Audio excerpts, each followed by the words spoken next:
Chapter 1. It is difficult to know where to begin this story, but I have chosen a particular Wednesday at the vicarage. This is because the conversation around the table contained details which affected later developments. I had just finished cutting some meat, which was very tough, and said, waving the knife in a way that was not at all appropriate for a vicar, that anyone who murdered Colonel Prothero would be doing the world a favour. My young nephew, Dennis, said, "We'll all remember that when the old man is found covered in blood, and Mary will describe how you waved the knife in a violent manner. Won't you, Mary?"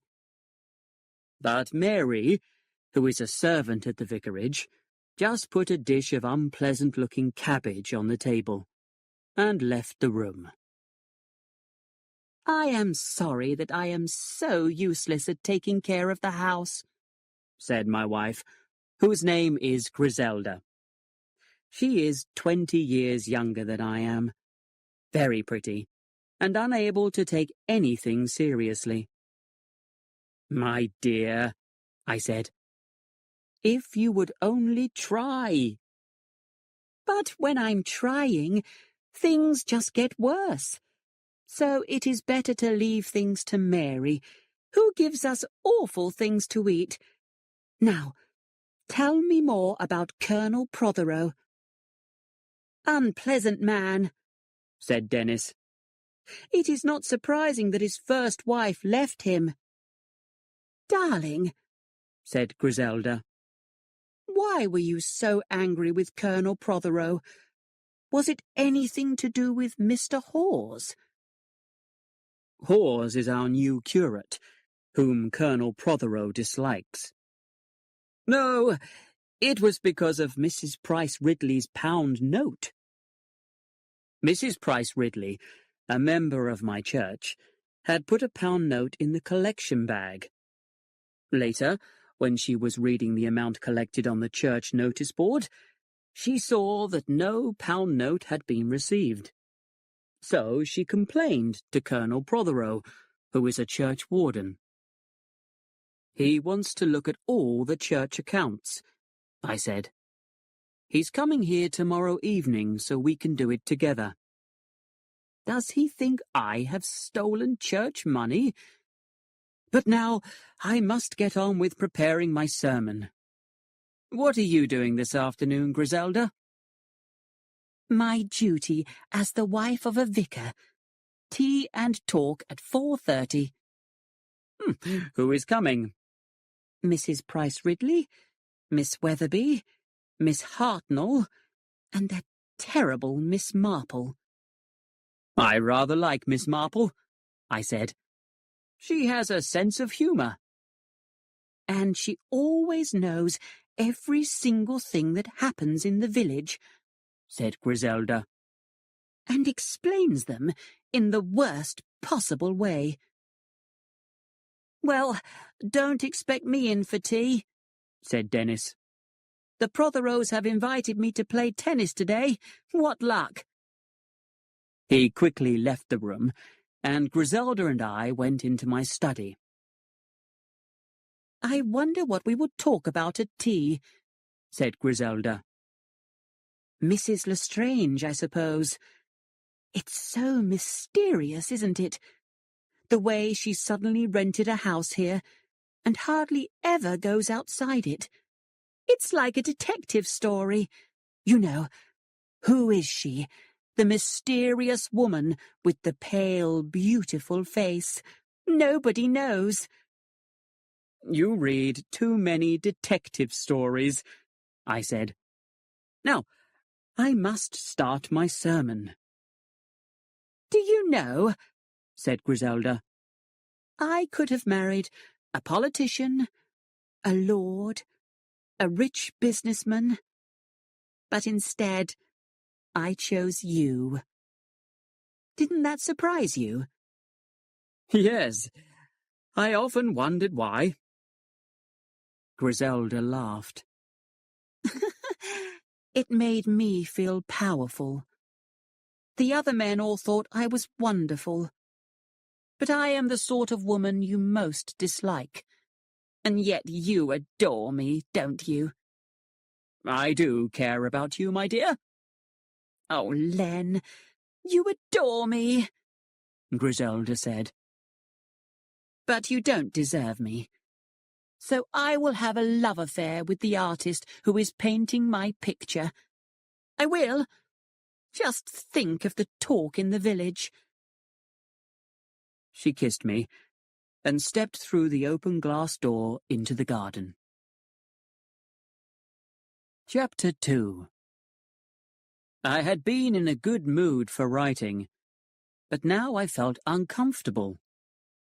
Then, as I picked up my pen, Lettice Prothero wandered in. Lettice is a pretty girl, tall and fair and delicate. She came through the glass door, pulled off her little yellow hat, and said, "Is Dennis about?" There is a path from Old Hall, where she lives, to our garden gate, so most people coming from there come to the study window instead of going along the road to the front door. Dennis said he was going to play tennis at your place. He said you had asked him. Lettice sat down on the sofa. I think I did, only that was Friday, and today is Tuesday. It's Wednesday, I said. Oh, then is Griselda here? She's in the studio with Lawrence Redding. There's been some trouble about him, said Lettice. With Father.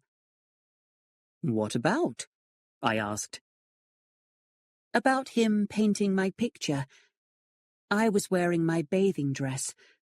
Father found out about it. It really is stupid. I go on the beach in my bathing dress, but now Father won't allow Lawrence into the house. If I had some money, I would go away. If Father died, then I would be all right. You must not say things like that, Lettice. Well, I'm not surprised my mother left him. Do you know, for years I believed she was dead. I wonder where she is. Father's new wife, Anne, hates me. She got up. I must go. I said I would look at Dr. Stone's barrow. And she wandered out again and across the garden. I thought about Dr. Stone, who was a well-known archaeologist. He had come to stay at the Blue Boar Inn while he examined an old burial ground on Colonel Prothero's land. There had already been a disagreement between them. I wondered how Lettice would get on with Dr. Stone's secretary. Miss Cram is a healthy young woman with pink cheeks and a loud voice. She is the complete opposite of Lettice. I had one more interruption. My curate, Hawes, wanted to know if my interview with Prothero had anything to do with him. I told him that it had not. Then I saw that the hands of the clock pointed to 5:15, which meant that it was really 4:30. So I got up and went to the sitting room. 4 ladies holding teacups were gathered there with Griselda. I sat down between Miss Marple and Miss Weatherby. We were just talking, said Griselda, about Dr. Stone and Miss Cram. No nice girl would do it, Miss Weatherby said. Do what? I asked. Be a secretary to an unmarried man. Oh, my dear, said Miss Marple. I think married ones are the worst. Don't you think, said my wife, that Miss Cram might just like having an interesting job? There was silence. Then Miss Marple patted Griselda's arm. You think the best of everyone. But do you really think she is attracted to that boring old man? Griselda said. He got angry with Colonel Prothero the other day, said Miss Marple. The Colonel accused him of knowing nothing about archaeology. How like Colonel Prothero, and what nonsense, said Mrs. Price Ridley. Very like Colonel Prothero, but perhaps it was not nonsense, said Miss Marple. We do sometimes trust people too easily. There has also been some talk about that young artist, Mr. Redding, hasn't there? Said Miss Weatherby. Did Lettice tell you about it? Miss Marple asked me. I saw her go round to the study window. Miss Marple lives next door and sees everything, usually when she is gardening. She mentioned it, yes, I admitted. Oh, cried Miss Weatherby. And I saw Dr. Haydock coming out of Mrs. Lestrange's cottage. Perhaps she's ill, suggested Mrs. Price Ridley. No, said Miss Hartnell. I saw her walking round her garden this afternoon. She and Dr. Haydock may be old friends, said Mrs. Price Ridley. Yes, I do know, said Griselda. Everyone leaned forward. That when they were abroad, her husband was killed, and Dr. Haydock rescued her. The excitement rose. Then Miss Marple said, Bad girl, if you make things up, people often believe them, and sometimes that leads to problems.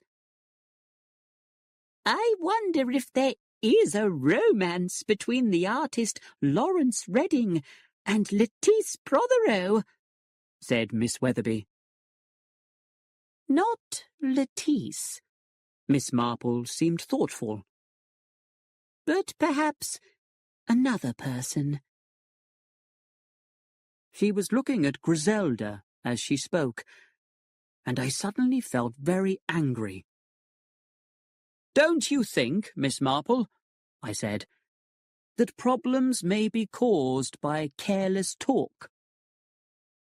Dear Vicar, said Miss Marple, careless talk is often unkind, but it is also often true.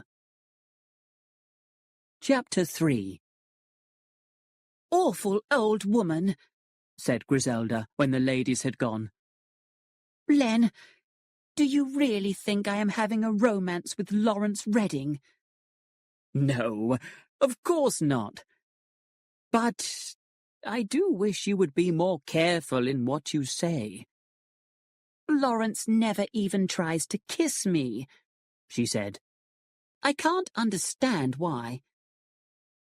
He knows that you're a married woman.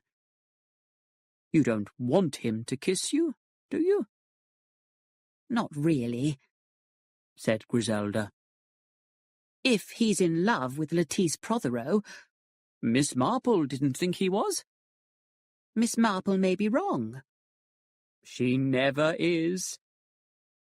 Griselda paused, then said, You do believe me, don't you, when I say there's nothing between Lawrence and me?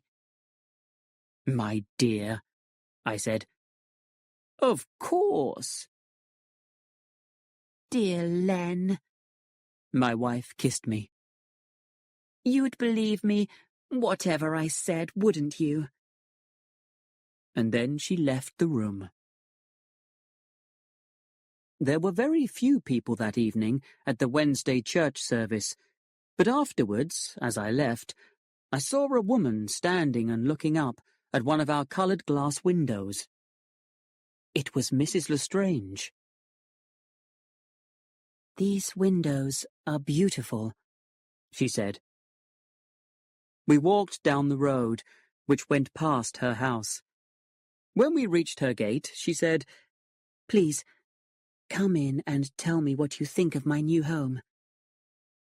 It was arranged very simply, but perfectly. And I wondered what had made Mrs. Lestrange come to St. Mary Mead. It seemed odd for such a cultured woman to be living in a small country village. She was a very tall woman. Her hair was red gold, and her makeup was perfect. She also had the most unusual eyes I have ever seen, for they were almost golden too. While we talked about pictures, books, and old churches, I felt that Mrs. Lestrange really wanted to talk to me about something else. When I left to go home, I looked back and saw her watching me with an anxious expression. "If there is anything I can do," I said. "It's very kind of you," she replied. "It's difficult. No, I don't think anyone can help me." I returned to the vicarage by the garden gate.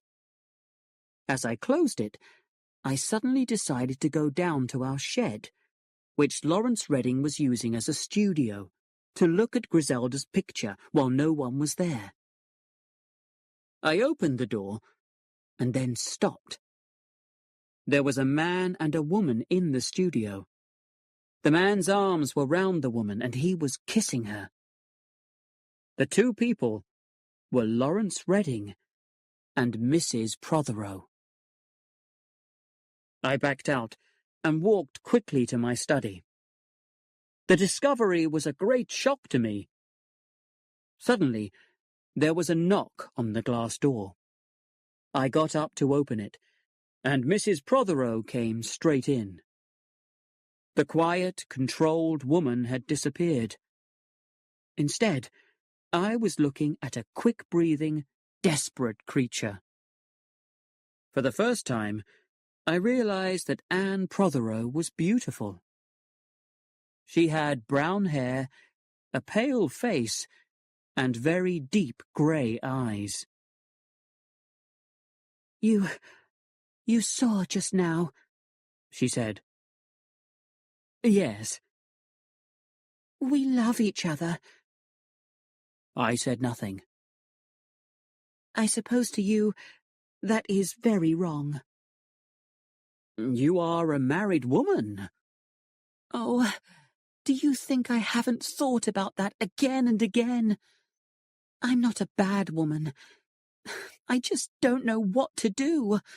I'm so unhappy.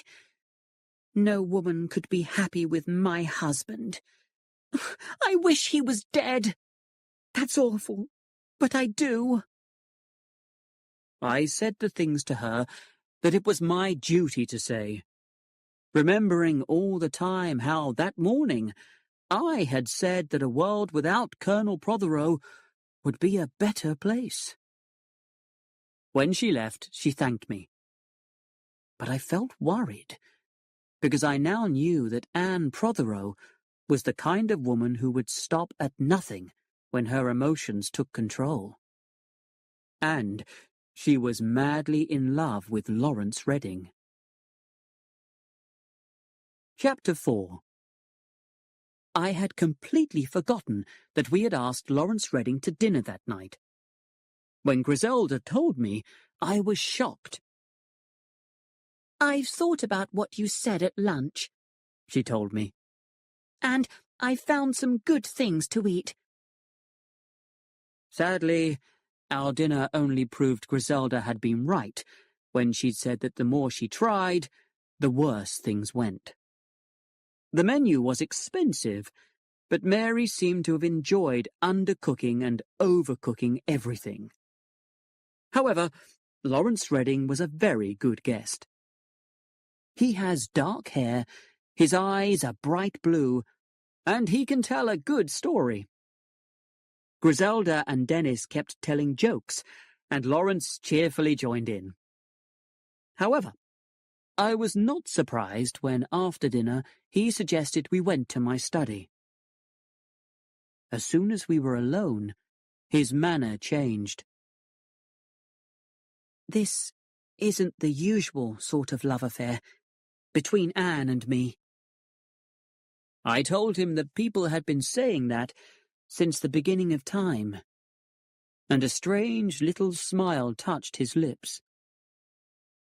Of course, if this were a book, the old man would die, and no one would be sorry. I told him that was a cruel thing to say. Oh, I didn't mean I was going to put a knife in his back, though I'd thank anyone who did. I'm surprised the first Mrs. Prothero didn't kill him. You don't know how Anne suffers. If I had enough money, I'd take her away now. Then I spoke to him very seriously and asked him to leave St. Mary Mead. If he stayed, people would start to talk about his relationship with Anne. Colonel Prothero would hear about it, and things would be made much worse for her. But everyone thinks my interest is in Lettice. Haven't you thought, I asked, that Lettice might think that too? Lawrence seemed surprised. Lettice didn't care about him at all. At that moment, Griselda and Dennis came in and said I must not stop Lawrence from enjoying himself.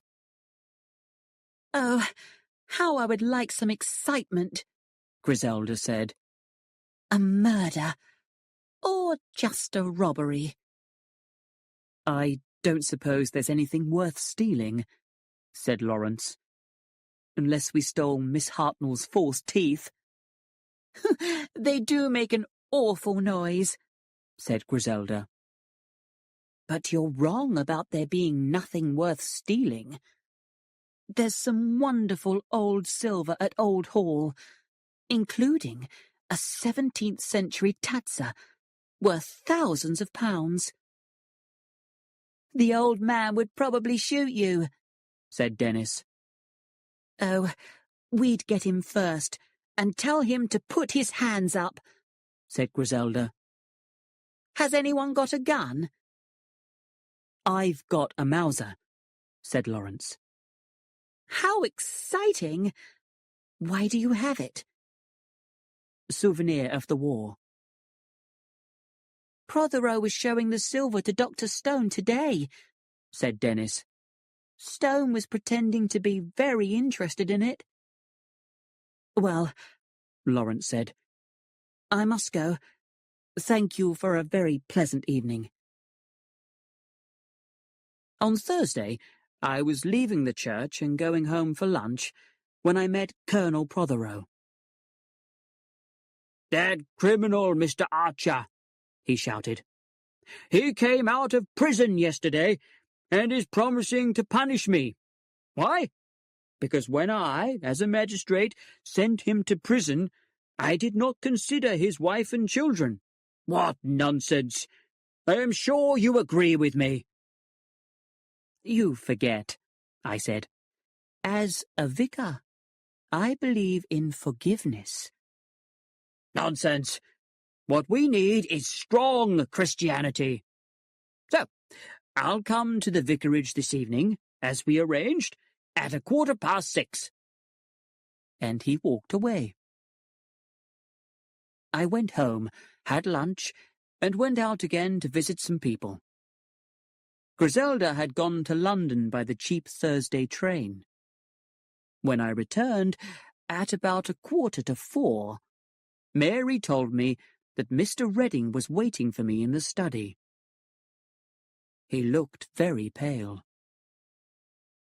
Vicar, you were right. I must leave the village. I think you have made the right decision, I said. Will you look after Anne? Of course. I will do everything I can to help her.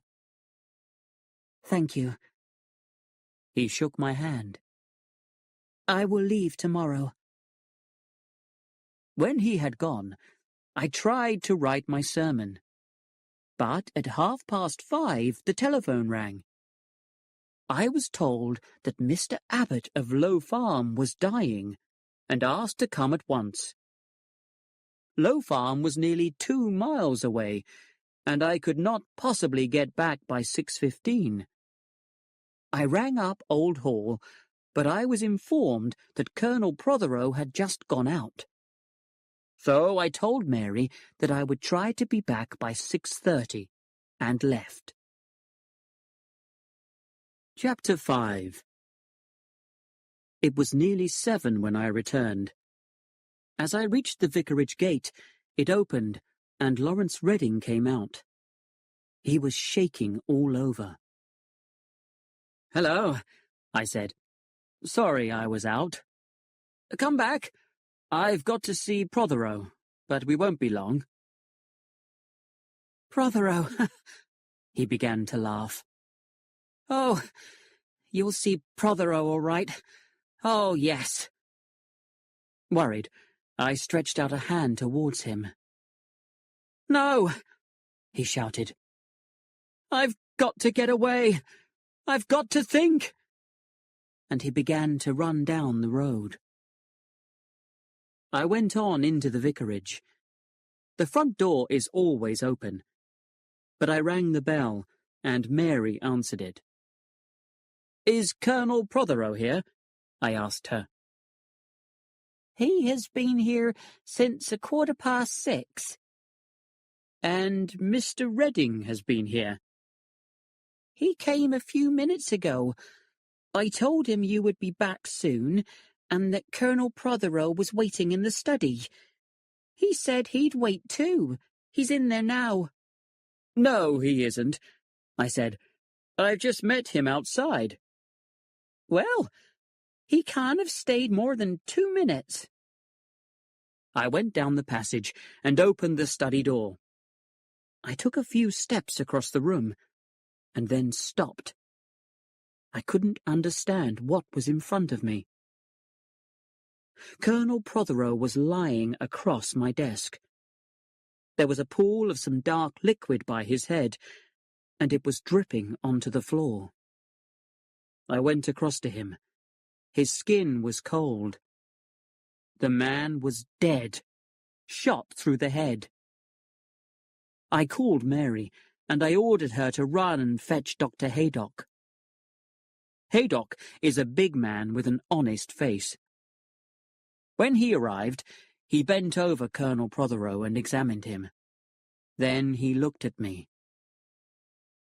"He's dead. He's been dead for half an hour, I think." "Suicide?" "No. Look at the position of the wound. And where's the weapon?" "I'd better call the police." He picked up the telephone and gave the facts as simply as possible. "Is it murder?" I asked. "Looks like it." "There's one rather strange thing," I said. "This afternoon I was asked to go to a dying man, but when I got there, everyone was very surprised. The man was much better, and his wife said she had not telephoned me." "So, someone wanted to get you out of the vicarage," Haydock said. "Where's your wife?" "Gone up to London for the day." "And the servant?" "In the kitchen, at the other side of the house."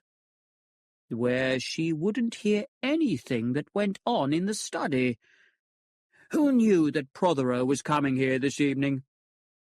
"He mentioned it this morning in the village, very loudly as usual." "So, everyone knew." There was the sound of feet in the passage outside. Then the door opened. "Good evening, gentlemen. I'm Constable Hurst. The inspector will be here soon. Until then, I will ask the questions." He took out his notebook.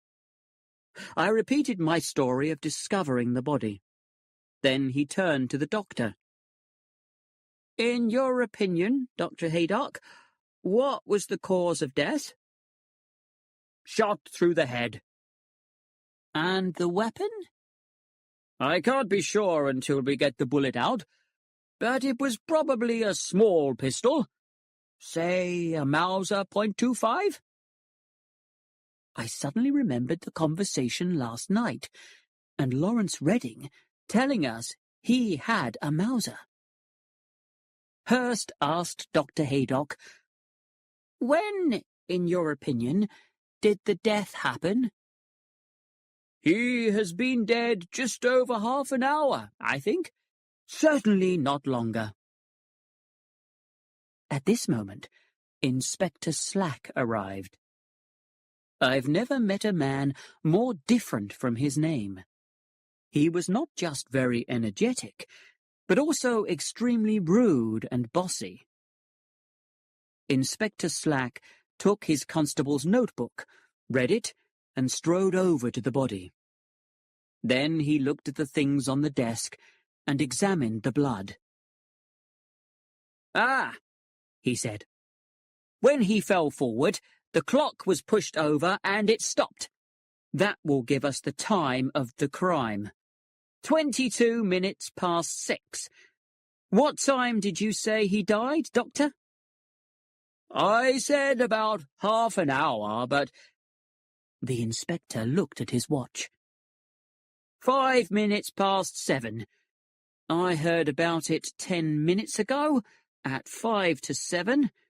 Discovery of the body was at about 6:45 to 7, and if you examined it at 10 minutes to, why, that brings it to the same second almost." I had been trying to speak. "About the clock. Sir, I'll ask you any questions I want to know. Time is short. What I want is silence." "Yes, but I'd like to tell you—" "Silence!"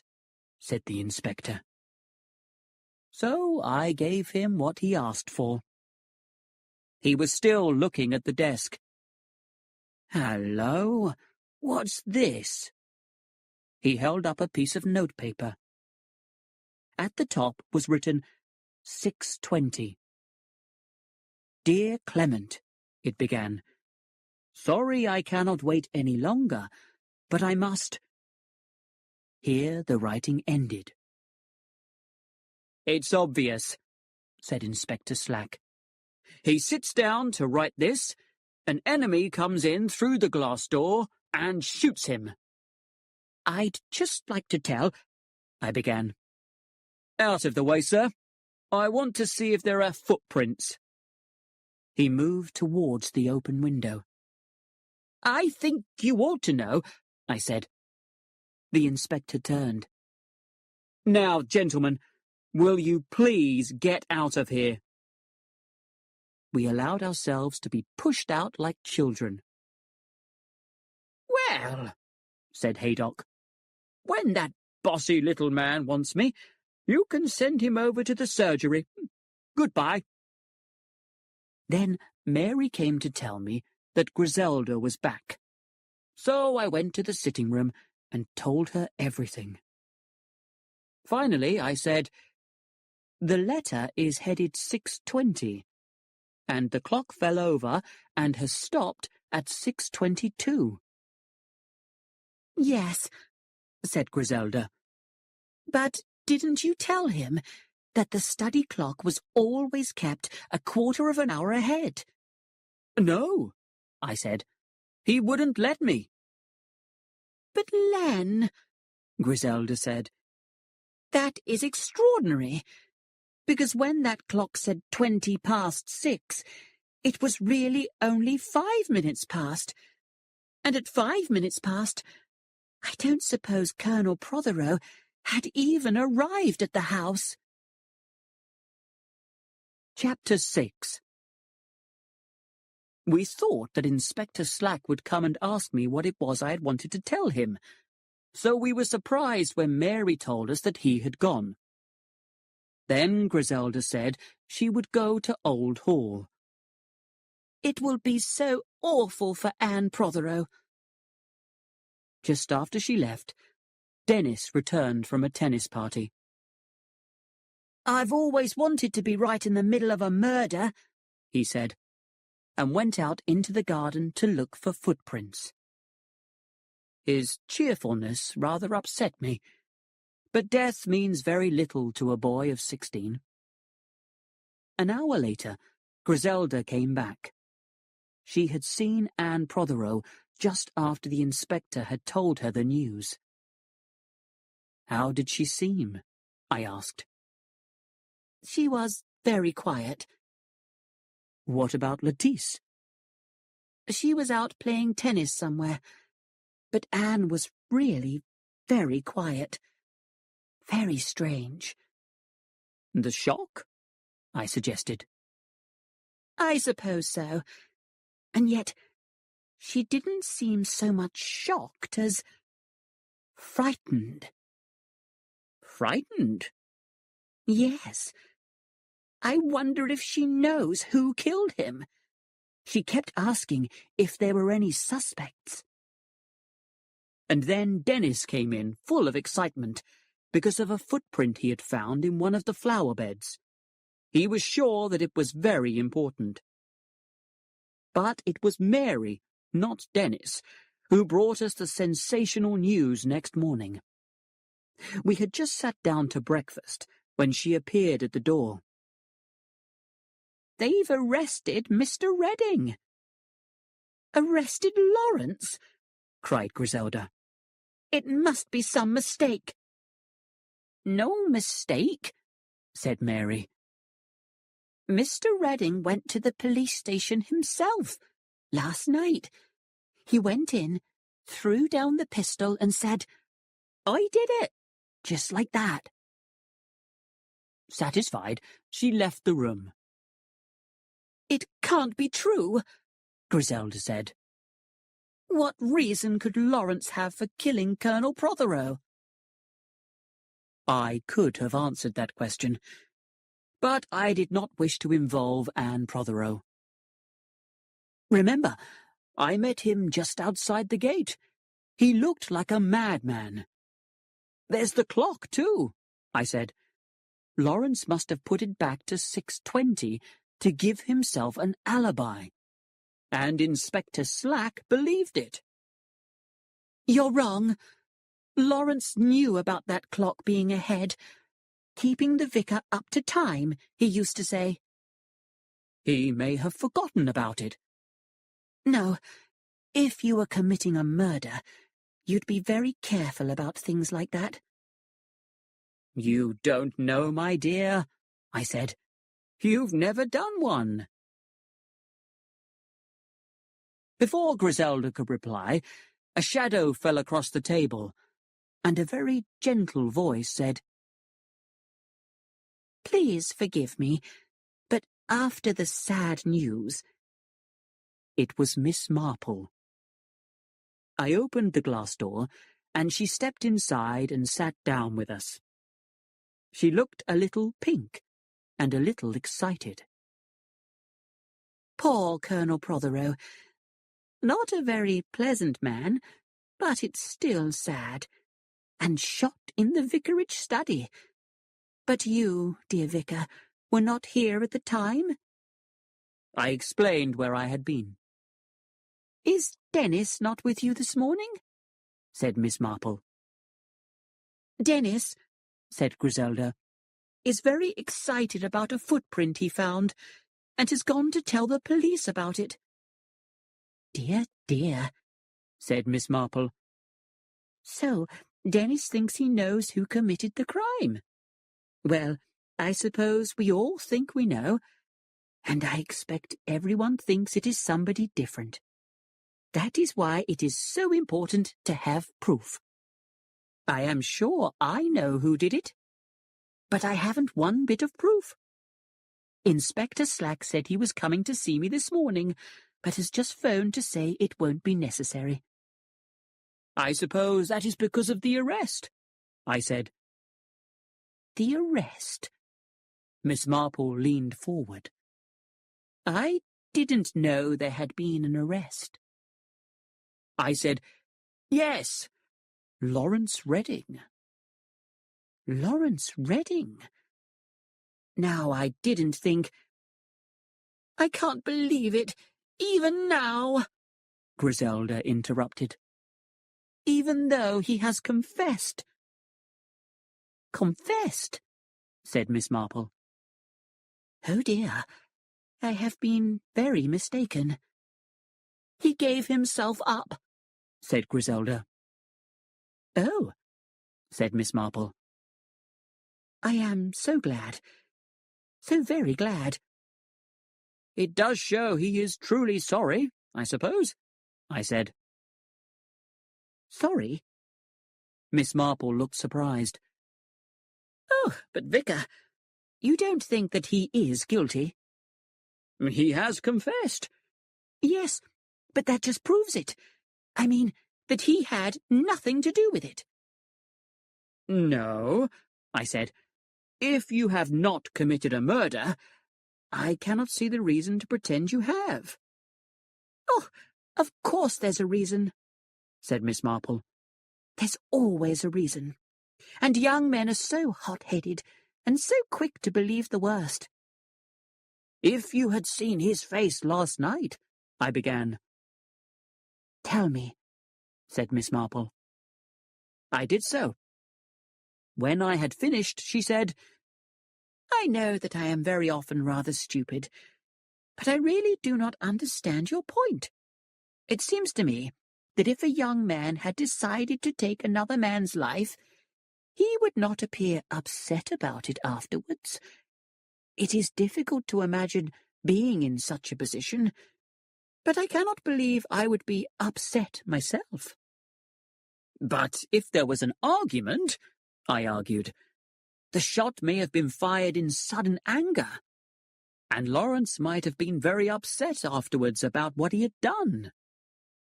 But, Mr. Clement, it does not seem to me that the facts fit your argument. Your maid said that Mr. Redding was only in the house for 2 minutes, and the Colonel was shot while he was writing a letter. The letter also seems very strange. I mean... She looked round. Lettice Prothero came in through the glass door. I hear they've arrested Lawrence. Yes, said Griselda. Have you seen my hat here? A little yellow one, said Lettice. I think I left it in the study. If you did, it's there still, said Griselda. I'll go and see, said Lettice. I'm afraid you can't get it now, I said. Inspector Slack has locked the room. Oh, what a bore. Surely, Lettice, a yellow hat won't be much good to you just now. You mean I should wear black? I won't bother. It's awfully old-fashioned. A strange smile came to her lips. I think I'll go home and tell Anne that Lawrence has been arrested. She went out of the French window again. Miss Marple was smiling. That child is not half so dreamy as she pretends to be. She's got a very definite idea in her head, and she's acting upon it. There was a loud knock on the dining-room door. Colonel Melchett's here, Mary said. He wants to see the master. I got up at once. Chapter 7. Colonel Melchett is the chief constable. He is small and has red hair. Poor old Prothero, he said. I didn't like him, of course. Nobody did. But I'm shocked at young Redding doing it. And I was surprised when I heard he had confessed. What happened exactly? About 10 o'clock last night, Redding comes in, throws down a pistol and says to the police, Here I am. I did it. Just like that.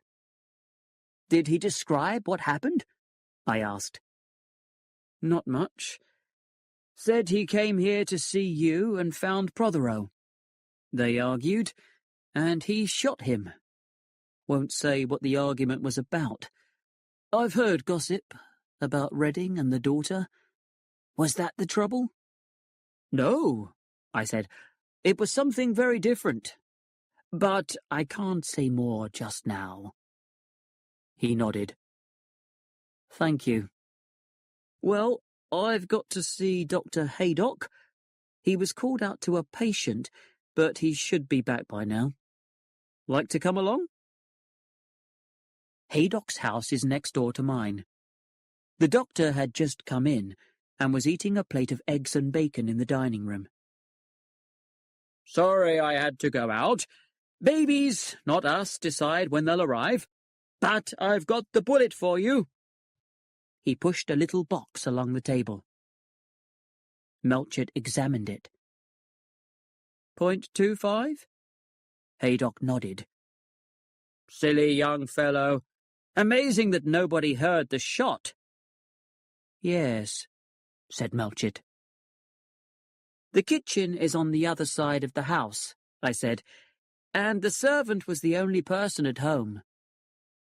But it's strange, said Melchett. I wonder why Miss Marple didn't hear it. The study window was open. Perhaps she did, said Haydock. No, I said. She didn't say anything about it, and she would have done if she had heard it. What about a silencer? Nobody would hear anything then.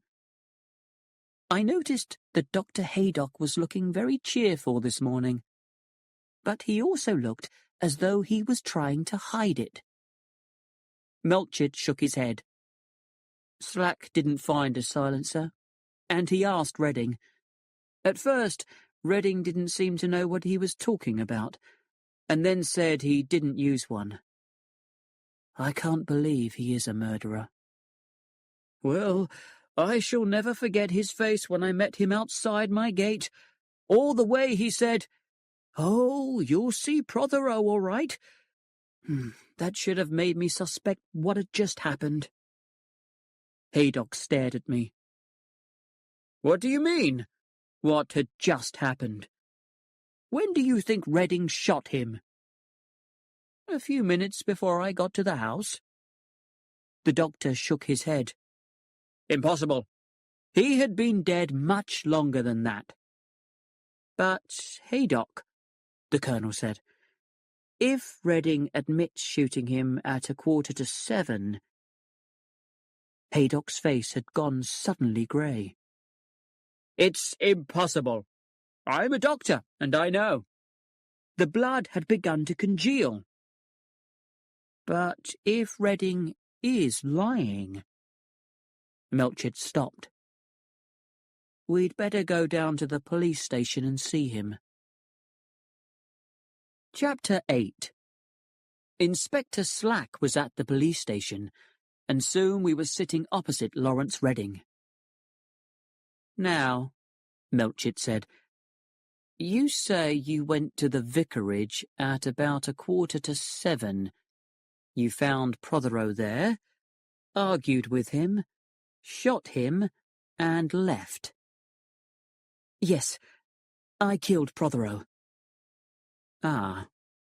Well, Melchett replied, how did you manage to have a pistol with you? It was in my pocket. You took it to the vicarage? Yes. Why? I always take it. Why did you change the time of the clock? The clock? Redding seemed confused. Yes, the hands pointed to 6:22. Oh, that. Yes. I changed it. There was a noise outside. A constable brought in a note. For the vicar. It's very urgent. I tore it open and read, Please, Please come to me. I don't know what to do. I want to tell someone. Please come now, and bring anyone you want with you. Anne Prothero. I showed it to Melchett. As we all went out together, I looked over my shoulder and saw Lawrence Redding's face. His eyes were looking at the note in my hand, and I have never seen such pain in any human being's face. As we walked over to Old Hall, I told Melchett and Haydock how I had seen Redding and Mrs. Prothero kissing in the studio.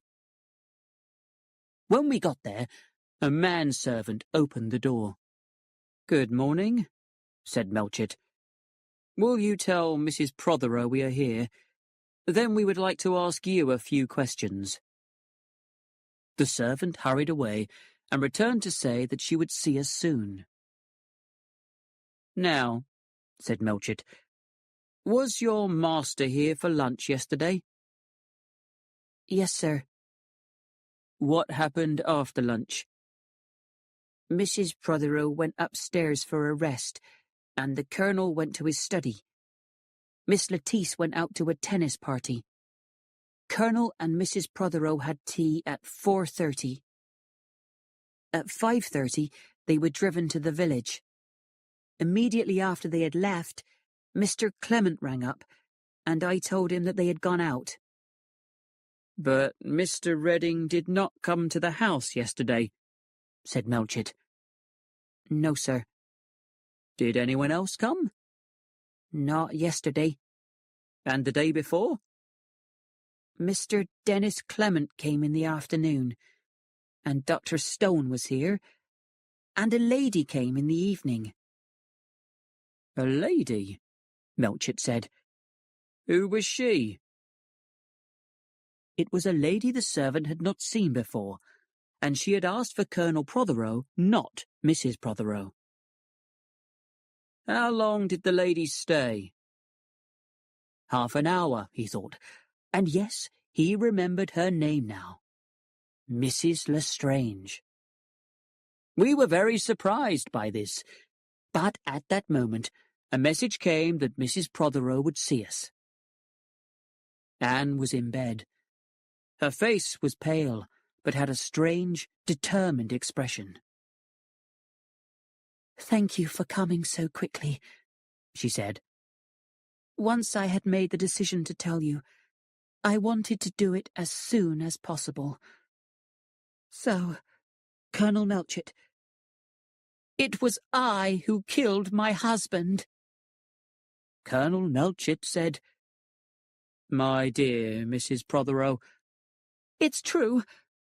I hated him, and yesterday I shot him." "Did you know, Mrs. Prothero, that Lawrence Redding has already confessed to the crime?" Anne nodded. "He's in love with me. It was very good of him, but very silly." "He knew that it was you who killed your husband?" "Yes." "How did he know?" She paused. "I told him. I don't want to talk about it any more." "Where did you get the pistol, Mrs. Prothero?" "The pistol? Oh, it was my husband's. I got it out of the drawer beside his bed." "And you took it with you to the vicarage?" "Yes, I knew he would be there." "What time was this?" "It must have been after 6, 1:15, something like that." "You took the pistol meaning to shoot your husband?" "No, meaning to shoot myself. But I went to the study window. I looked in. I saw my husband, and I fired." "And then?" "Then I went away." "Did anybody see you entering or leaving the vicarage?" "Yes, Miss Marple. She was in her garden." She closed her eyes. "I've told you everything. Please go now." "I'll stay with her," Dr. Haydock whispered to Melchett, "while you make the necessary arrangements." As Melchett and I left the bedroom, I saw a thin man come out of another room along the passage. "Are you Colonel Prothero's personal servant?" I asked. "Yes, sir." "Do you know whether he kept a pistol anywhere?" "I have never seen one." "Not in one of the drawers beside his bed?" The man shook his head. "He didn't have a pistol. I would have seen it if he had." I hurried down the stairs after Melchett. Mrs. Prothero had lied about the pistol. Why? Chapter 9.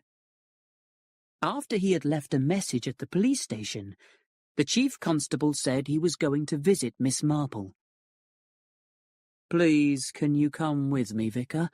he said. "I don't want to frighten her." I smiled. Miss Marple is as strong as any chief constable. We rang the bell and were shown by a maid into the sitting room. When I had introduced Colonel Melchett to Miss Marple, he said, "I want to talk to you about Colonel Prothero's death. Your house is next door to the vicarage, so perhaps you saw something that would help us." "In fact, I was in my garden from 5 o'clock onwards yesterday, and from there, well, I can see everything that is happening next door." "I believe that Mrs. Prothero passed by your garden yesterday evening." "Yes, at just after 6:15. She said she was meeting her husband at the vicarage. She went in by the back gate." "And she went inside the vicarage?" Melchett asked. "Yes, but I suppose Colonel Prothero wasn't there yet, because she came back almost immediately and walked down to the studio." "I see. And you didn't hear a shot?" "I didn't hear a shot then," said Miss Marple. "But you did hear one?" "Yes. I think there was a shot somewhere in the woods, 5 or 10 minutes afterwards. Oh, could it have been—" She stopped, pale with excitement. "So Mrs. Prothero went down to the studio," said Colonel Melchett. "Yes. Then Mr. Redding came to the vicarage gate, looked all round—" "And saw you, Miss Marple?" "No, because I was bending down. He went down to the studio. Mrs. Prothero came to the door, and they both went inside." "And they came out when?" Colonel Melchett asked. "About 10 minutes later, and Dr. Stone came down the path from Old Hall, so they all walked towards the village together. At the end of the road, I think they were joined by Miss Cram. It must have been Miss Cram, because her skirt was so short."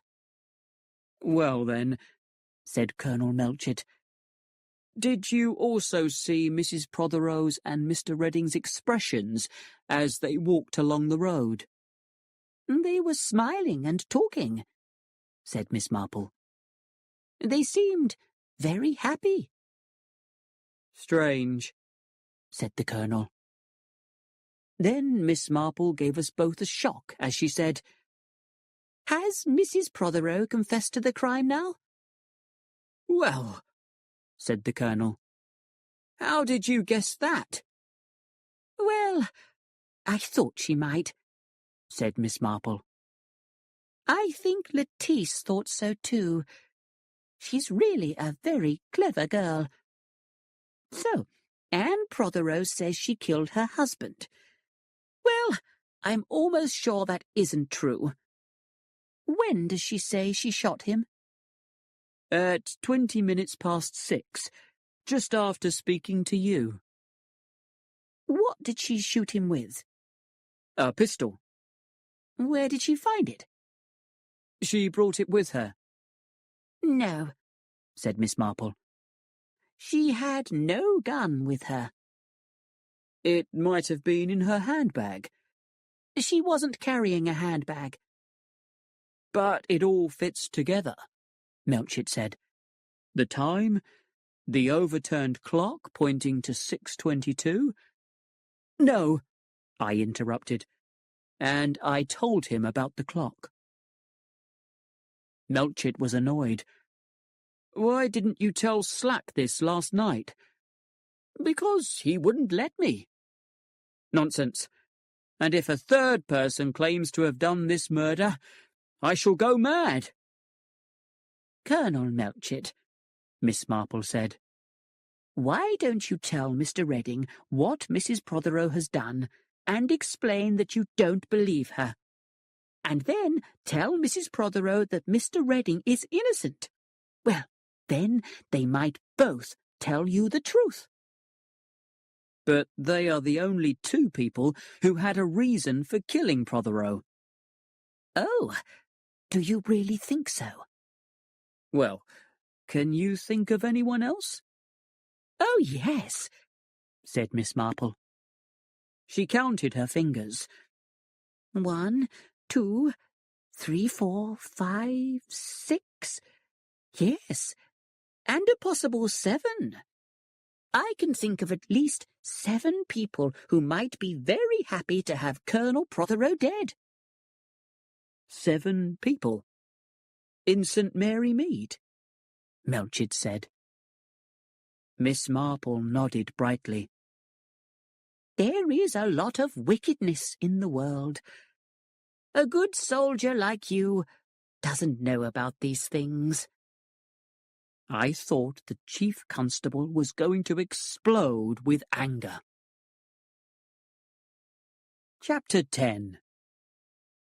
As I entered the vicarage, I could hear voices.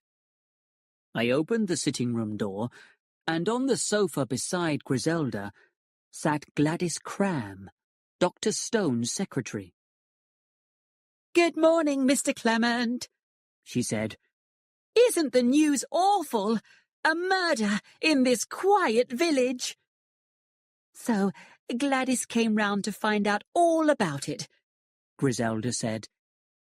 Miss Cram laughed loudly. "A girl also wants a bit of excitement. And, Mrs. Clement, you are the only person in the village I can talk to, except a lot of old women." "There's Lettice Prothero," I said. She shook her head. "She's too grand to talk to a girl who has to work to earn money. Although I did hear her saying she wanted to work herself. She's not very happy at home. Well, who would be happy with a stepmother? I wouldn't put up with it." "Ah, but you're strong," said Griselda. Miss Cram was obviously pleased. "That's me. And I've told Dr. Stone that I must have regular times off. These scientists, they think a girl's a kind of machine. Dr. Stone thinks only about archaeology." "Is he at the barrow now?" asked Griselda. Miss Cram shook her head. "He's not very well this morning. But do tell me, Mr. Clement, what do the police think about the murder?" "Well," I said, "things are a little uncertain." "Ah, then they don't think Lawrence Redding did it. So good-looking, isn't he? Like a film star. I couldn't believe it when I heard the police had arrested him. They're very stupid, aren't they?" "Mr. Redding came in and confessed," I said. "Why? What did he kill Prothero for?" "It's not certain that he did kill him." "But why would he say he had done it if he hadn't?" I could think of no answer to this. Well, She got up, I suppose I must go. and with many thanks and goodbyes, she left. So I told Griselda everything that had happened that morning, then rang the bell for Mary. When she came in, I asked her, "Mary, are you sure you didn't hear the shot yesterday evening?" The shot that killed old Prothero? No, of course I didn't. If I had, I would have gone in to see what had happened. Yes, but did you hear any other shot? One down in the woods, perhaps? Oh, that. Mary paused. Just one. Strange sort of noise it was. What time did you hear it? I don't know. Was it long before Mr. Redding came? No. 10 minutes? A quarter of an hour? Not longer than that. I nodded. Is that all? Said Mary. Because the potatoes are probably burning. Yes, you can go. She left the room, and I turned to Griselda.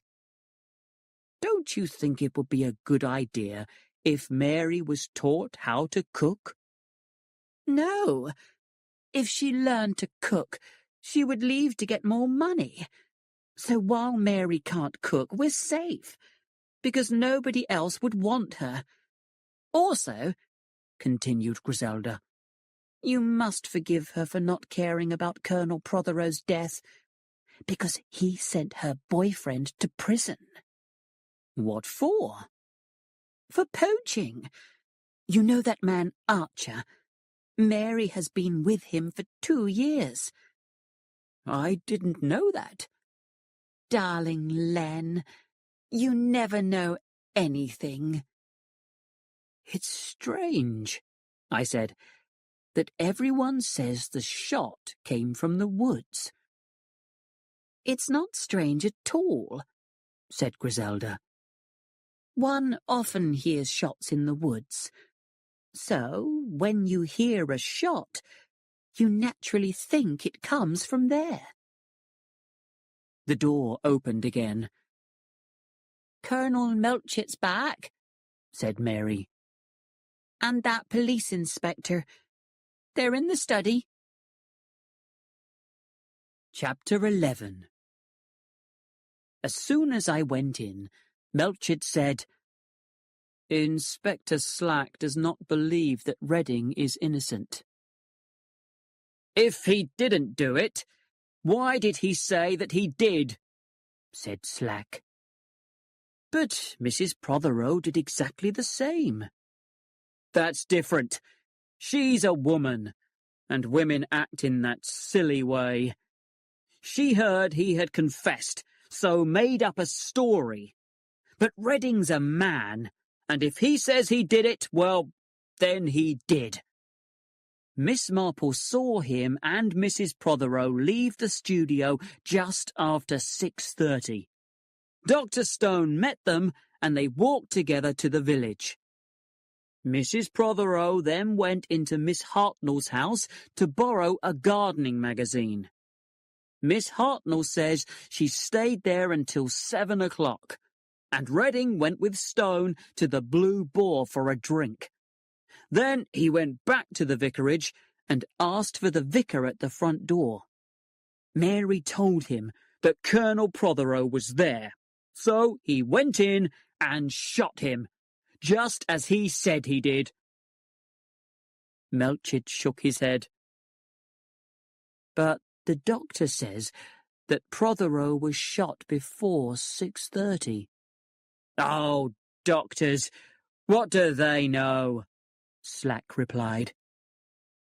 "But I touched the body, and it was cold," I said. "And why should I believe you?" said Slack, "when you did not tell me the truth about your clock?" "I tried to tell you several times," I said, "and you refused to listen." "Nonsense. And anyway, Why do you keep your clock a quarter of an hour ahead? It is supposed, I said, to help me to be on time. Inspector, said Colonel Melchett, what we want is the true story from both Mrs. Prothero and Mr. Redding. I have asked Dr. Haydock to bring Mrs. Prothero over here, but I think we should see Redding first. I'll call the station, said Slack, and then we'll get to work on this room. I decided to leave them, and found my wife and Miss Marple in the sitting room. I wish you could solve the crime, Miss Marple, Griselda said, like you did when Miss Weatherby's bag of onions disappeared, and all because it reminded you of something very different. Something about a bag of wood for the fire. You are laughing at me, said Miss Marple. But that is a very good way of finding the truth. It's what people call intuition. Intuition is like reading a word without having to spell it out. You know the word because you've seen it so often before. Do you understand, Vicar? Yes, I said. If a thing reminds you of something else, well, it's probably the same type of thing. Exactly. And what does the murder of Colonel Prothero remind you of? Miss Marple sighed. So many things. For example, there was Major Hargreaves, a respected churchwarden, and all the time he was keeping a second family, a former servant and 5 children. What a terrible shock to his wife and daughter. I wish you would tell me, I said, who your 7 suspects are. Oh, but I mustn't mention names. You can think of them yourself, I am sure. I can't. There is Lettice Prothero, I suppose, because she probably gets money after her father's death. But I can't think of anyone else. I don't believe that it was Lawrence or Anne, or Lettice, Griselda said. There must be some clue that would help us. There is the note, of course, said Miss Marple. It seems to fix the time of his death exactly, I said. And yet, is that possible? Mrs. Prothero would only have just left the study. She would not have had time to reach the studio. What do you think, Miss Marple? Asked Griselda. I wasn't thinking about the time on the letter. What I find strange is what it said. I don't understand, I said. Colonel Prothero just wrote that he couldn't wait any longer. At 20 minutes past 6, said Miss Marple. Mary had told him that you wouldn't be in till 6:30, and he was willing to wait until then. And yet, at 20 past 6, he sits down and says he can't wait any longer. I looked at the old lady, feeling increased respect for her intelligence. Imagine, I said, that at about 6:30, Colonel Prothero sat down to write that he couldn't wait any longer. And as he was writing, someone came in through the garden doors, came up behind the colonel, and shot him. Then he saw the note and the clock, and he wrote 6:20 at the top of the letter, and altered the clock to 6:22. He thought that it gave him a perfect alibi. Then there was that shot I heard, said Miss Marple. Yes, the sound was different from the usual sort of shot. Louder, I suggested. No, Miss Marple didn't think it had been louder, just different. Then she got up and said she really must get home. Chapter 12. When Lawrence Redding arrived, I was called to the study. "We want to ask you a few questions here, where it happened," Colonel Melchett said. "Did you know that someone else has also confessed to the murder, which you say you committed?" The effect of these words on Lawrence was immediate. "Someone else? Who? Who?" "Mrs. Prothero," said Colonel Melchett. "Nonsense. It's impossible." "Well, we do not believe her story either," said Melchett. "And Dr. Haydock is certain that the murder could not have been committed at the time you say you did it. So, why don't you tell us the truth?" "I've been a fool," Lawrence said. "How could I have thought for 1 minute that Anne did it? I met her in the studio that afternoon." He paused. "We know all about that," said Melchett. "Right. Well, after the vicar saw us there, I promised him that I would leave the village. So I met Mrs. Prothero that evening at 6:15 and told her my decision. Then we left the studio and met Dr. Stone, and I went off with him to the Blue Boar for a drink. I was upset, and afterwards I suddenly decided to go and see the vicar. At the front door, I was told that he was out, but that Colonel Prothero was in the study waiting for him. So I said I'd wait too." He stopped. "Well?" said Colonel Melchett. Prothero was sitting at the desk. He was dead. Then I saw the pistol lying on the floor beside him. I picked it up and recognized it as my pistol. And I just thought Anne must have taken it, meaning to shoot herself because she was so unhappy. I thought that after we parted in the village, she must have come back here and... So I put the pistol in my pocket and left. Just outside the gate, I met the vicar. He said something nice and normal about seeing Prothero, and I just started shouting. Then I walked and walked, and I thought that if Anne had done this awful thing, I was responsible. So I went and confessed." The colonel said, "Did you touch the body?" "No, I could see he was dead without touching him." "Did you see a note on the desk?"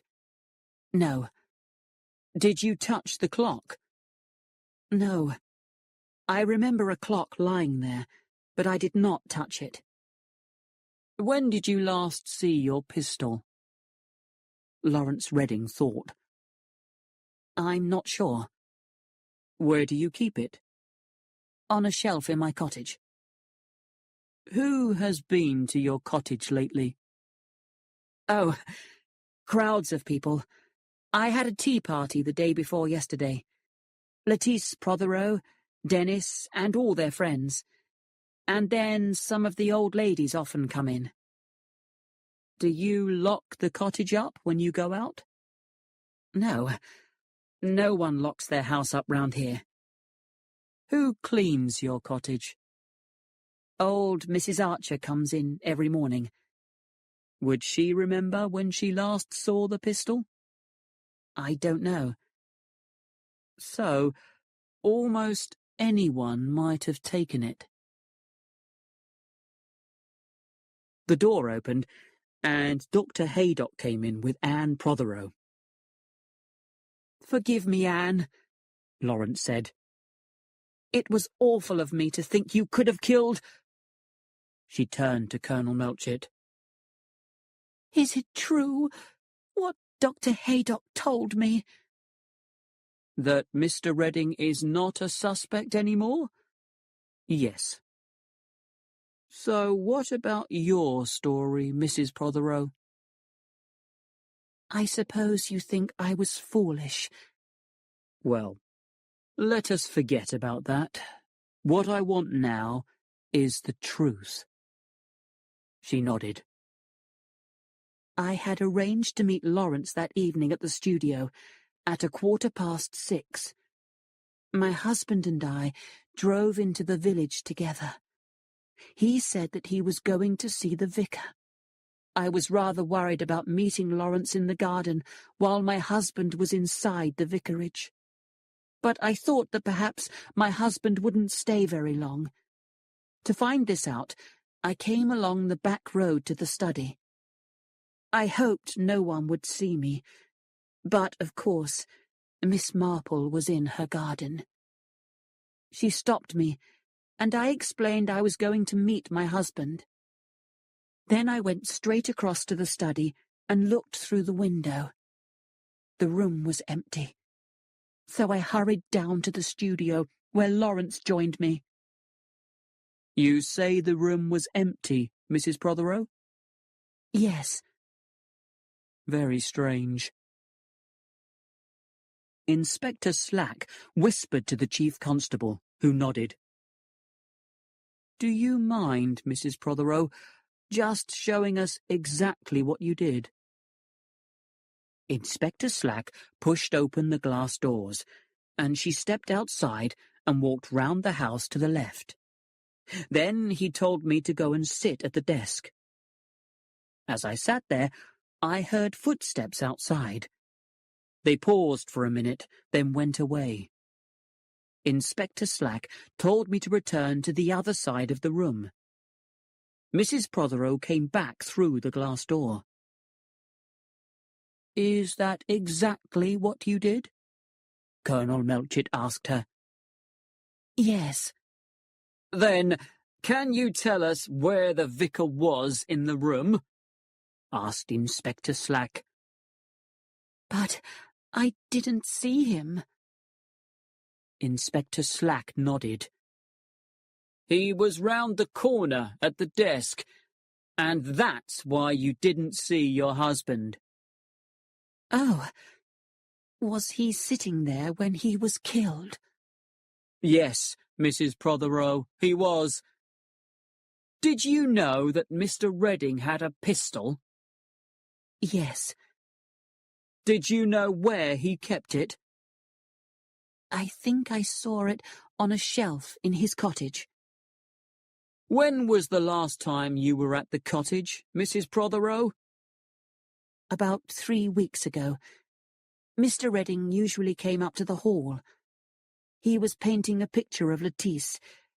We often met in the woods afterwards. Colonel Melchett nodded. It's so awful, having to tell you these things, she cried. And we did nothing wrong. We were just friends, that was all. Thank you, Mrs. Prothero, for answering my questions, he said. Then, can I go? Yes. So she and Haydock and Lawrence Redding left. Colonel Melchett remained, and Slack, who was looking at the note. It was then that I told him Miss Marple's theory. Oh, Slack said. I believe the old lady's right. Look, the time is written in blue ink. We were all rather excited. You've examined the note for fingerprints, of course, said Melchett. Of course. No fingerprints on the note at all. Fingerprints on the pistol are Lawrence Redding's. Who lives in the other house next door? The Colonel suddenly asked. Mrs. Price Ridley. We'll go and see her. She might know something. As we left the vicarage, Dennis came running towards us. What about that footprint I found? he said to the inspector. It was the gardener's, said Inspector Slack. You don't think it might be someone else wearing the gardener's boots? No, I don't. You're not arresting Uncle Len, are you? Asked Dennis. Why should I? Asked Slack. Because only the day before the crime, he said that anyone who murdered Colonel Prothero would be doing the world a favour. Ah, said Inspector Slack. That explains something Mary said when I spoke to her. Come on, Clement. Where are you going? Can I come too? Asked Dennis. No, you can't, I said. We left him looking after us with a hurt expression. We went up to the neat front door of Mrs. Price Ridley's house, and the inspector rang the bell. A pretty servant answered the door. Is Mrs. Price Ridley in? Asked Melchett. No, sir. She's gone down to the police station. As we left, Melchett said, If she's gone to confess to the murder too, I really shall go mad. Chapter 13. We discovered Mrs. Price Ridley talking very fast to a patient policeman. She stopped when she saw us. Ah, I am glad you are taking action after what happened. Shocking it was. Well, have you anything you can tell us about it? Melchett asked. It's your job to tell me. We're doing our best, Mrs. Price Ridley, said the Chief Constable. But this man hadn't even heard of it till I told him, she cried. We all looked at the policeman. The lady was called on the telephone, he said. Bad language was used. Oh, I see, Colonel Melchett said. You came down here to make a complaint. Mrs. Price Ridley began talking again. I was telephoned in my own house and insulted. When? Yesterday evening, about 6:30, and I was threatened. What did they threaten you with? I can't remember. Was it a man's voice or a woman's? It was an unpleasant voice, said Mrs. Price Ridley. Now deep, now high. A very strange voice. Probably a joke, said the Colonel. But can you tell me exactly what was said? Mrs. Price Ridley thought about it. You promised to tell no one outside this room. Of course. Well, this person began by saying, You are a very unpleasant old woman who tells lies. Me, Colonel Melchett.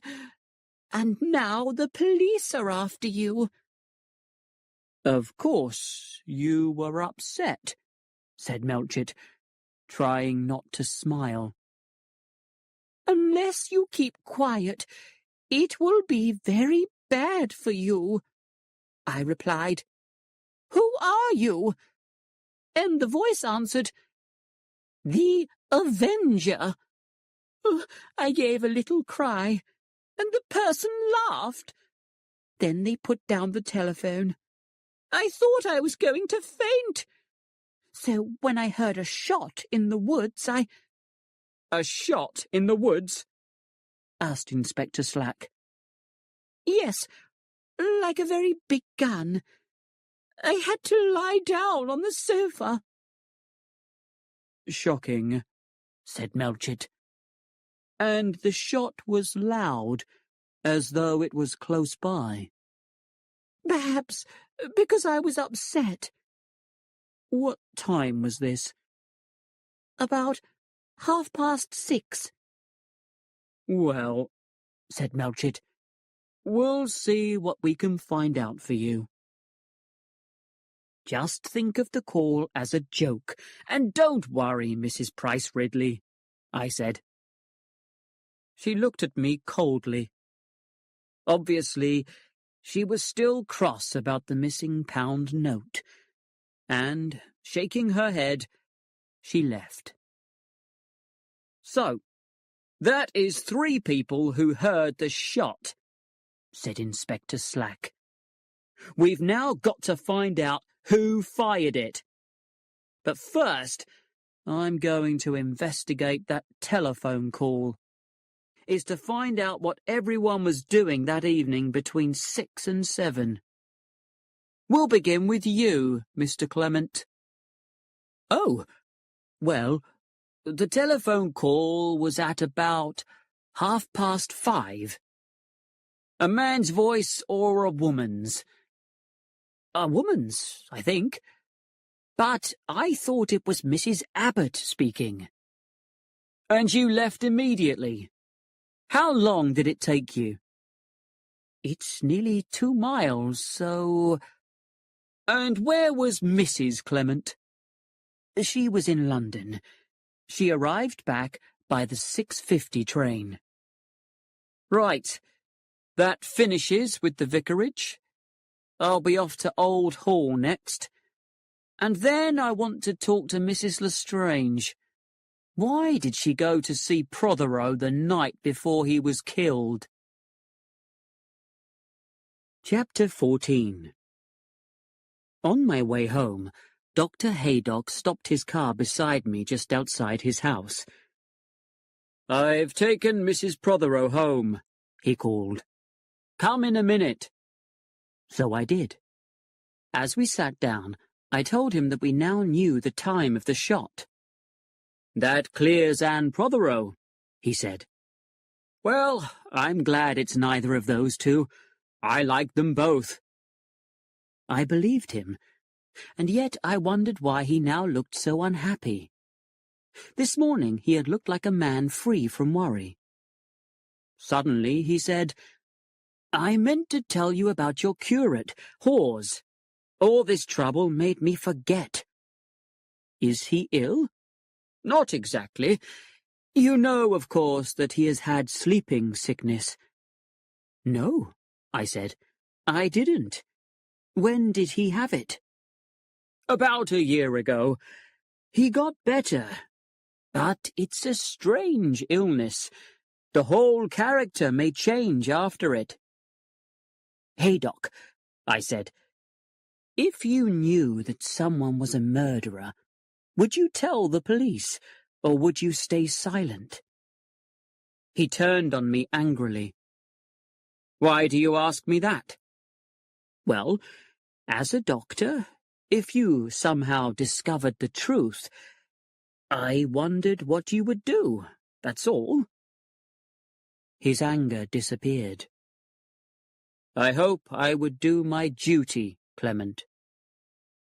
"But which of those choices do you think would be your duty?" He looked at me.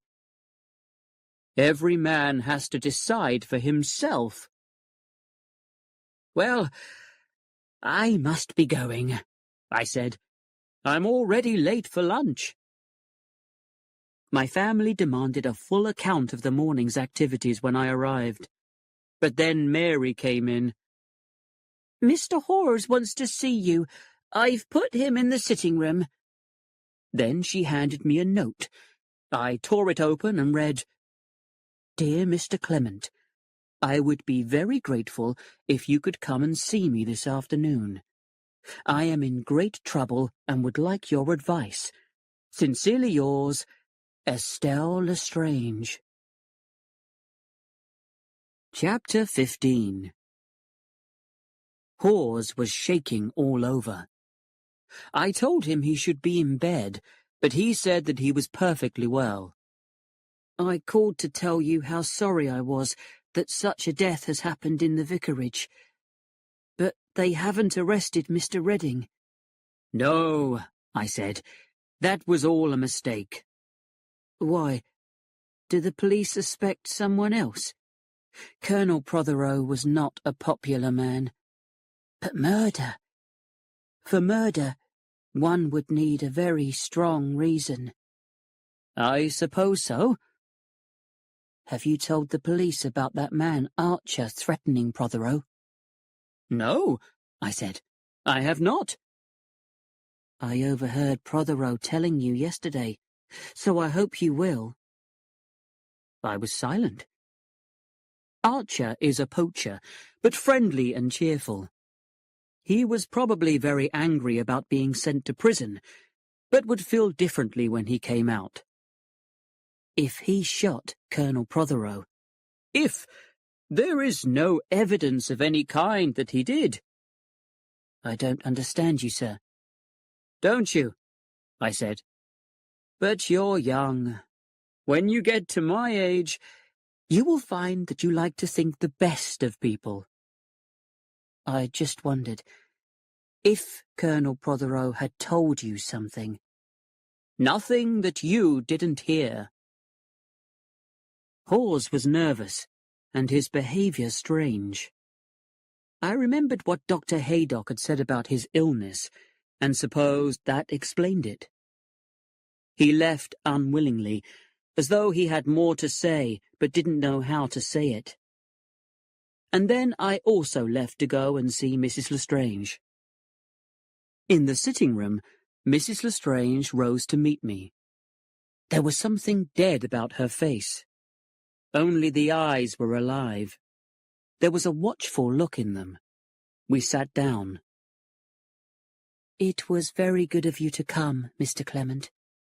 I wanted to talk to you the other day. Then I decided not to. I was wrong.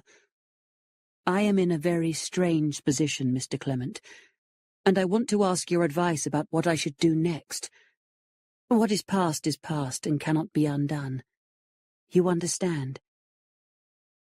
Before I could reply, the maid came in. There is a police inspector here, and he says he must see you. Mrs. Lestrange said calmly, Show him in, Hilda. Slack marched in. Good afternoon, madam. Then he saw me and frowned. Mrs. Lestrange took no notice. What can I do for you, Inspector? Murder of Colonel Prothero. I'm asking everyone where they were yesterday evening between the hours of 6 and 7 p.m. I was here, in this house. Oh, and your maid was here too? No, it was Hilda's afternoon out, so you will have to trust me, said Mrs. Lestrange, smiling. You were at home all afternoon? You said between 6 and 7, Inspector. I went out for a walk earlier. I returned some time before 5 o'clock. Then if a lady, Miss Hartnell perhaps, said that she came here about 6 o'clock, rang the bell but got no answer, you would say she was mistaken? Oh, no. If your maid is in, she can say you are not at home. If you are alone and do not want to see people, well, the only thing to do is to let them ring. Inspector Slack looked confused. Miss Hartnell is very boring, said Mrs. Lestrange. She rang at least 6 times before she went away. So, if anyone said that they'd seen you out and about then? Oh, but they didn't, did they? Because I was in, you see? Exactly, madam. The inspector moved his chair a little nearer. I understand that you visited Colonel Prothero the night before his death. Yes. Can you tell me what you talked about? It was private. I'm afraid I must ask you to tell me about it, private or not. But I shall not tell you. I will only say that nothing which was discussed had anything to do with the crime. I don't think you are the best judge of that.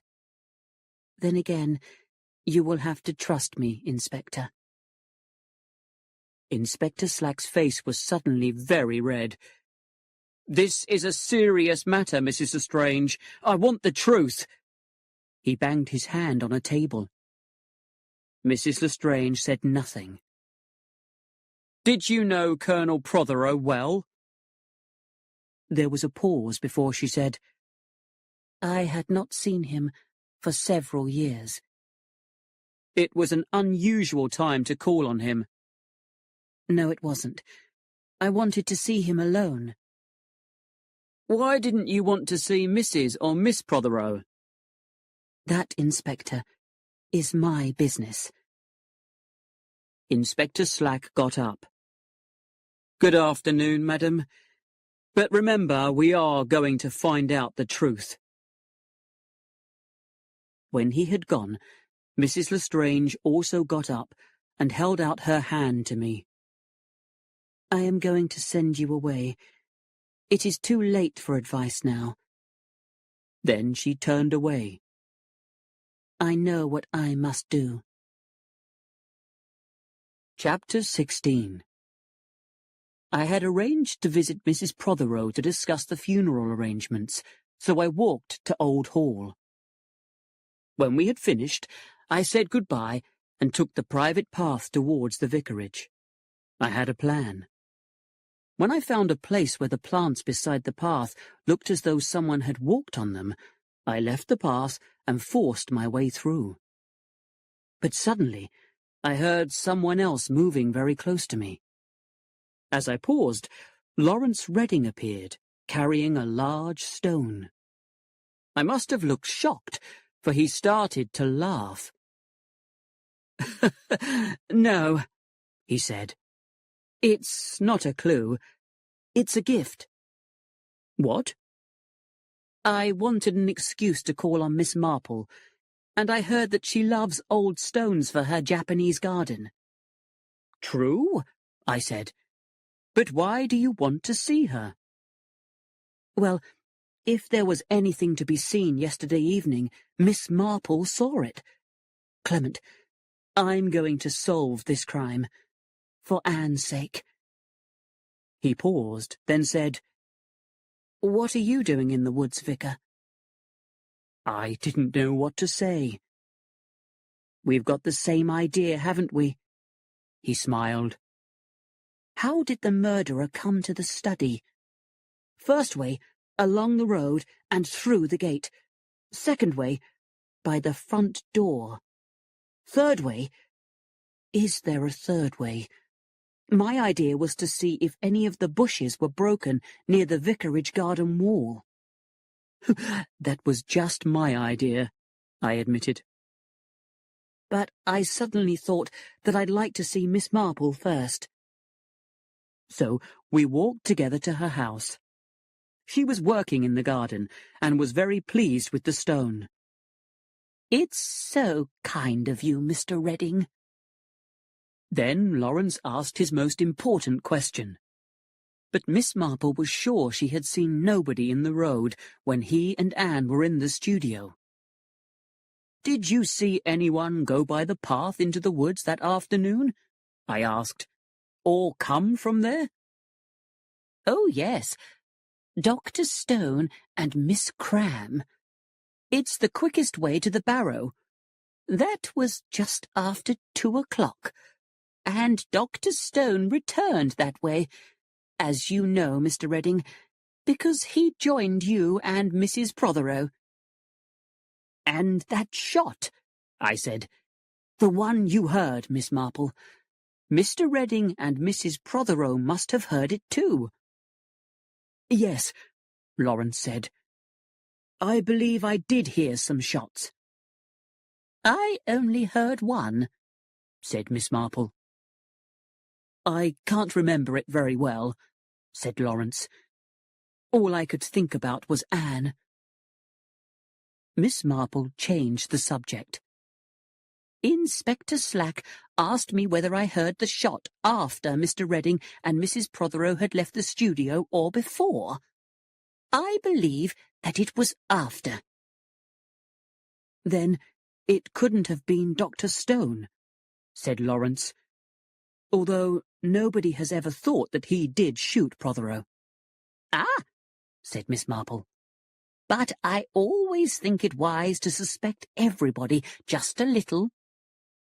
Well then, said Lawrence, can you think why Mrs. Lestrange visited Prothero after dinner on Wednesday night? No, but I expect someone heard something. Perhaps, Mr. Redding, you can find out. Women servants hate talking to the police, but a nice-looking young man, I'm sure they would tell him at once. I'll go and try this evening, said Lawrence. But first, the vicar and I have a little job to do. So we said goodbye to Miss Marple and walked back to the woods. We went up the path until we came to a new place where it looked as though someone had left the path on the right-hand side. We turned and walked this way, but after a short distance there were no more broken bushes. So we went back to the path and walked a little farther along it. Again we came to a place where the bushes looked broken. This time we went towards the vicarage and finally to where the bushes grew against the wall. Then suddenly there was the sound of breaking wood. I pushed forward and came face to face with Inspector Slack. "So it's you," he said. "What are you both doing here?" A little ashamed, we explained. "Exactly," said the inspector. "I had the same idea. Would you like to know something?" Yes, I said. Whoever murdered Colonel Prothero did not come this way. There's no sign that anyone climbed over this wall. Whoever shot the colonel came through the front door. There's no other way he could have come." "Impossible!" I cried. "Why impossible?" he said. "Your door is open. Anyone can walk in. They know you are out. They know Mrs. Clement is in London. They know Dennis is at a tennis party. And they don't need to come through the village. Just opposite the vicarage gate is a public footpath. Yes, that's the way the person came." And it really seemed that he must be right. Chapter 17. Inspector Slack came round to see me the next morning. "Well, sir," he said. "I found out about that telephone call that you received." And? "It's rather strange. It was put through from the North Lodge of Old Hall. The place is empty, but a window was open. There were no fingerprints on the telephone because it had been cleaned. That tells us something." "What?" "It shows that call was made deliberately to get you out of the house. So the murder was planned. If the call had just been a joke, the fingerprints would not have been wiped off so carefully." "I understand." "And I found out something else. You remember Mrs. Price Ridley's complaint about that call to her house?" "Yes." "Well, we tracked it. And do you know where it came from? Mr. Lawrence Redding's cottage." "What?" I said. But it wasn't Mr. Redding who made the call. At that time, 6:30, he was on his way to the Blue Boar with Dr. Stone. So someone walked into the empty cottage and used the telephone. That's 2 strange telephone calls in one day, and I bet they were made by the same person. "Why?" Well, first Mr. Redding's pistol, then his telephone. Someone's trying to make him look guilty. "So Why was the first call not made from his cottage? I asked. What did Mr. Redding do most afternoons? He went up to Old Hall and painted Miss Prothero's picture. And from his cottage he would go through the north gate. Now you see why the call was made from there. I thought for a moment. Were there any fingerprints on Mr. Redding's phone? There were not, said the inspector crossly. That old woman who cleans for him wiped them off yesterday morning. But if only that shot hadn't come just at the end of the call, well, I'd know where to look. Where?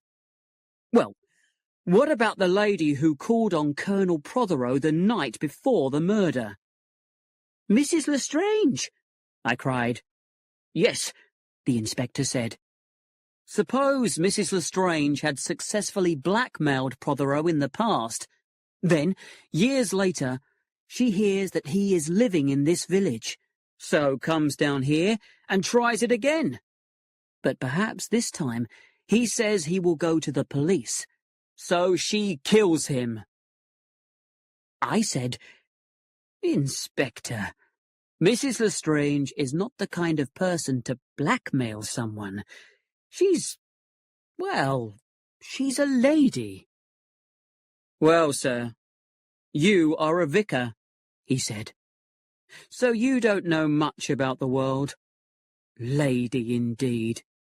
That woman could push a knife into you without feeling anything. Strangely, I could imagine Mrs. Lestrange doing that, but not blackmail. But, of course, she can't have telephoned Mrs. Price Ridley and shot Colonel Prothero at exactly the same time, he continued. Then suddenly he shouted, Got it! That telephone call was an alibi. She knew we'd connect it with the first one, so she paid some village boy to make the call for her, and I'm going to find out who. The inspector hurried off. Miss Marple wants to see you, said Griselda, appearing at the door. She sent over a very strange note. For some reason, she can't leave her house. Do go and find out why. I found Miss Marple in a very excited state. My nephew, Raymond West, is coming here today, she explained. He writes very clever books, though in real life people are not nearly so unpleasant as he makes his characters. Clever young men know so little about life. Was there something you wanted to see me about? I asked. Oh, of course. I had forgotten. Yes, it was about a strange thing that happened last night. I couldn't sleep because I kept thinking about Colonel Prothero, so I got up and looked out of my window. And what do you think I saw? I don't know. Gladys Cram, said Miss Marple, going into the woods with a suitcase. A suitcase? Yes. Why would she take a suitcase into the woods at 12 o'clock at night? I don't expect it has anything to do with the murder. But it is a strange thing. And just now we must all take notice of strange things. Perhaps she was going to sleep in the barrow, I suggested. She didn't, said Miss Marple, because a short time afterwards she came back, and she didn't have the suitcase with her. Chapter 18. The inquest into Colonel Prothero's death was held that same Saturday afternoon at the Blue Boar. Lawrence Redding told how he had found the body and admitted that the pistol belonged to him. Mrs. Prothero said that she had last seen her husband at about 6:15 when they parted in the village street. She had gone to the vicarage at about 6:15, and thought that the study was empty. But later she had realized that if her husband had been sitting at the desk, she would not have seen him. I gave evidence next. I told of my appointment with Prothero and the phone call asking me to go to the abbot's house. I described how I had found the body. "How many people, Mr. Clement, knew that Colonel Prothero was coming to see you that evening?" the coroner asked. My wife knew, and my nephew Dennis, and Colonel Prothero himself mentioned it that morning in the village. Several people must have heard, as he spoke very loudly. Dr. Haydock then described the appearance of the body and the exact injuries. It was his opinion that the colonel had been shot at approximately 6:20 to 6:30, certainly not later than 6:35. Inspector Slack's evidence was careful and short. The unfinished letter was produced, and the time on it, 6:20, noted. And because of the clock, it was thought that the time of death was 6:22. Our servant, Mary, was next. She said she hadn't heard anything. Colonel Prothero had arrived at 6:15 exactly. She heard the church clock just after she had shown him into the study. She didn't hear any shot. Well, of course, there must have been a shot, because the gentleman was found shot, but she had not heard it. Mrs. Lestrange had been asked to give evidence, but a medical certificate, signed by Dr. Haydock, said that she was too ill to attend. The last person to give evidence was Mrs. Archer, who cleaned Lawrence Redding's cottage. She recognized the pistol. She had seen it in Mr. Redding's sitting room. The last time she had seen it was on the day of the murder at lunchtime when she left. I was surprised. The inspector had told me she wasn't sure of the time when he questioned her, but she was sure now. The verdict was given almost immediately. Murder by person or persons unknown. As I left, I saw a group of young men with bright, interested faces waiting outside. So I went straight back into the Blue Boar and was lucky enough to see Dr. Stone. "Newspaper reporters," I said. "Could I wait here with you for a while?" "Of course, Mr. Clement." He led the way upstairs and into his sitting room, where Miss Cram was working. She gave me a wide smile. "Awful, isn't it, not knowing who did it?" "Were you there?" I asked Dr. Stone. "No, I have no interest in such things. I only think about archaeology." "It must be very interesting," I said. This was just what he wanted to hear. Immediately he began to explain why it was so interesting. Dr. Stone was a little man. His head was round and bald, and he wore thick glasses.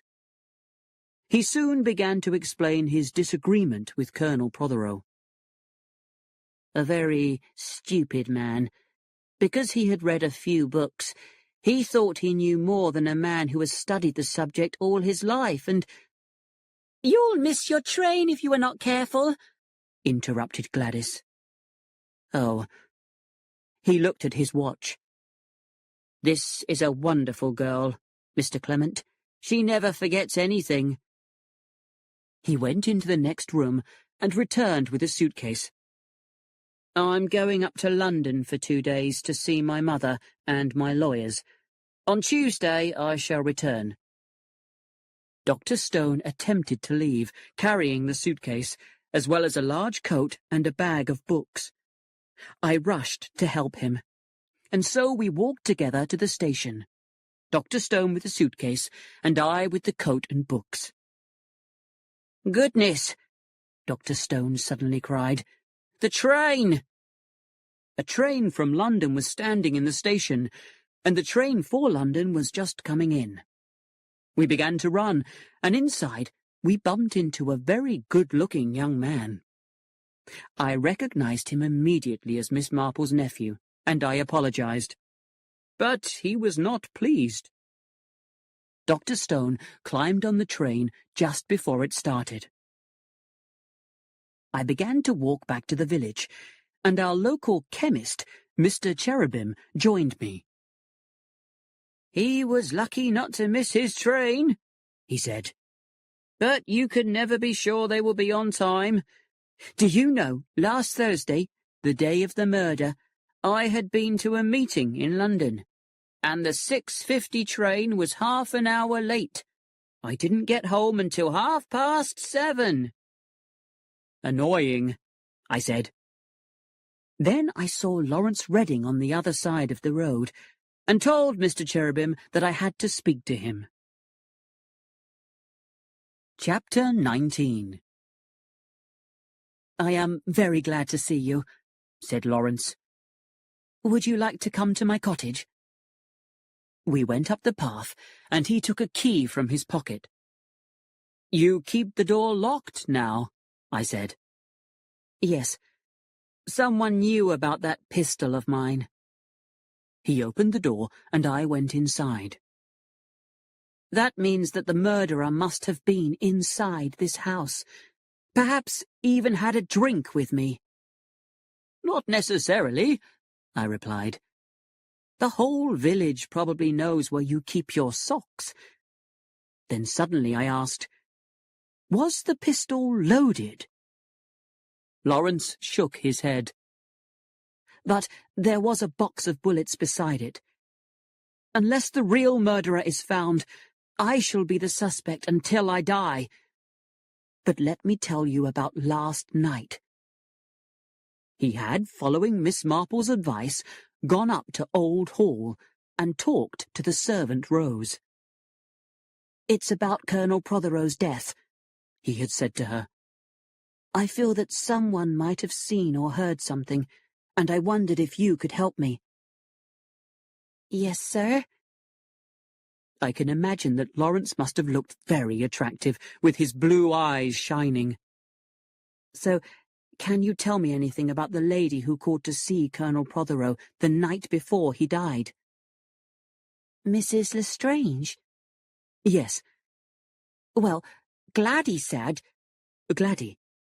"Gladdy's a kitchen servant." "So, what did she say?" "Oh, nothing. We were just talking." Lawrence looked at her. "I wonder what Mrs. Lestrange wanted to see Colonel Prothero about. Rose, if Gladdy overheard something, it might not seem important. I'd be so grateful to you." "Well, she was walking past the study window, and the master was there with the lady, and of course, he did talk very loud." "Of course," said Lawrence. "She couldn't avoid overhearing. Can I go into the kitchen and speak to her?" "Oh, no, sir," Rose cried. "She doesn't want anyone else to know." At last, a meeting was arranged in the garden, and here Lawrence spoke to a very nervous Gladdy. "I didn't hear much," she told him. "I understand." "Well, the master was very angry. After all these years, that's what he said, you dare to come here. Then he said, I refuse. You will not see her. I will not allow it. It sounded as though the lady wanted to tell Mrs. Prothero something, and he didn't want her to. And I thought, men are all alike. Even Colonel Prothero, a church warden, and—" "Did you hear anything else?" "He said, I don't believe it. Whatever Dr. Haydock says, I don't believe it." "Did you hear the lady speak at all?" "Only at the end. She said, by this time tomorrow night, you may be dead. So When I heard about the murder, I said to Rose, "It's her who did it." I thought of Miss Marple's church warden, with his second secret family. Was this the same situation? I also wondered about Haydock. He had saved Mrs. Lestrange from giving evidence at the inquest. Perhaps he suspected her of the crime and was trying to protect her. But something in me said, it can't be her. Why? And then something else replied, because she's a very attractive woman. That's why. Chapter 20. When I got back to the vicarage, Griselda met me in the hall. There were tears in her eyes. "She's leaving." Who's leaving? "Mary." Well, I said, we'll get another servant. "Len," Griselda said. "don't you care?" I didn't. In fact, I felt rather happy at the thought of no more burnt vegetables and tough meat. I suppose, I said, that someone else has asked her to work for them. "No," said Griselda. "nobody else wants her. But she's upset. So please go and talk to her." And she pushed me into the kitchen before I could argue. Mary was washing potatoes in the sink. "Mrs. Clements says that you wish to leave us," I said. "Will you tell me what has upset you?" "I have never been in a house where they had a murder," Mary said. "and I never want to be again." "I think that is very unlikely," I replied. "Well, anyway, Colonel Prothero sent lots of poor fellows to prison just for shooting at a bird. And then, before he's even been buried, his daughter comes here and says I don't do my work properly." "Do you mean that Miss Prothero came to this house?" "Yes, I found her here when I came back from that inquest. She was in the study. 'I'm looking for my little yellow hat,' she says. 'I left it here the other day.' 'Well,' I said, 'there was no hat here when I cleaned the room on Thursday morning.'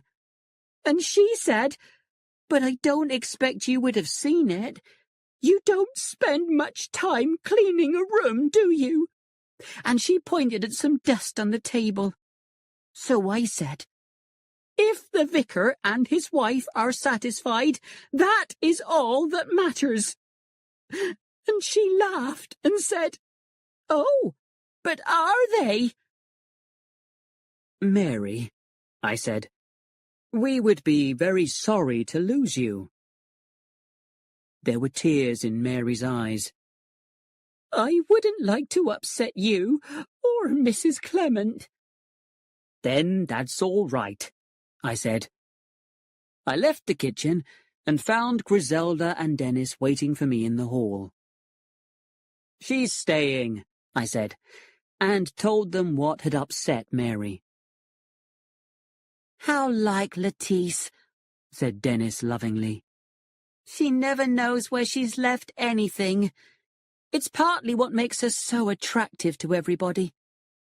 "Not Lawrence Redding," I said. "Oh, but Lawrence is very attractive himself," said Griselda. "So he likes the quiet type, like Anne. I don't think he has any idea that Lettice cares about him." "But she doesn't," said Dennis. "She doesn't even like him. She told me so." Griselda did not reply. She turned to me. "I forgot to tell you, Len. Miss Marple has invited us over tonight after dinner to entertain the nephew. I said we'd go." "Of course." I went into my study and walked over to the desk.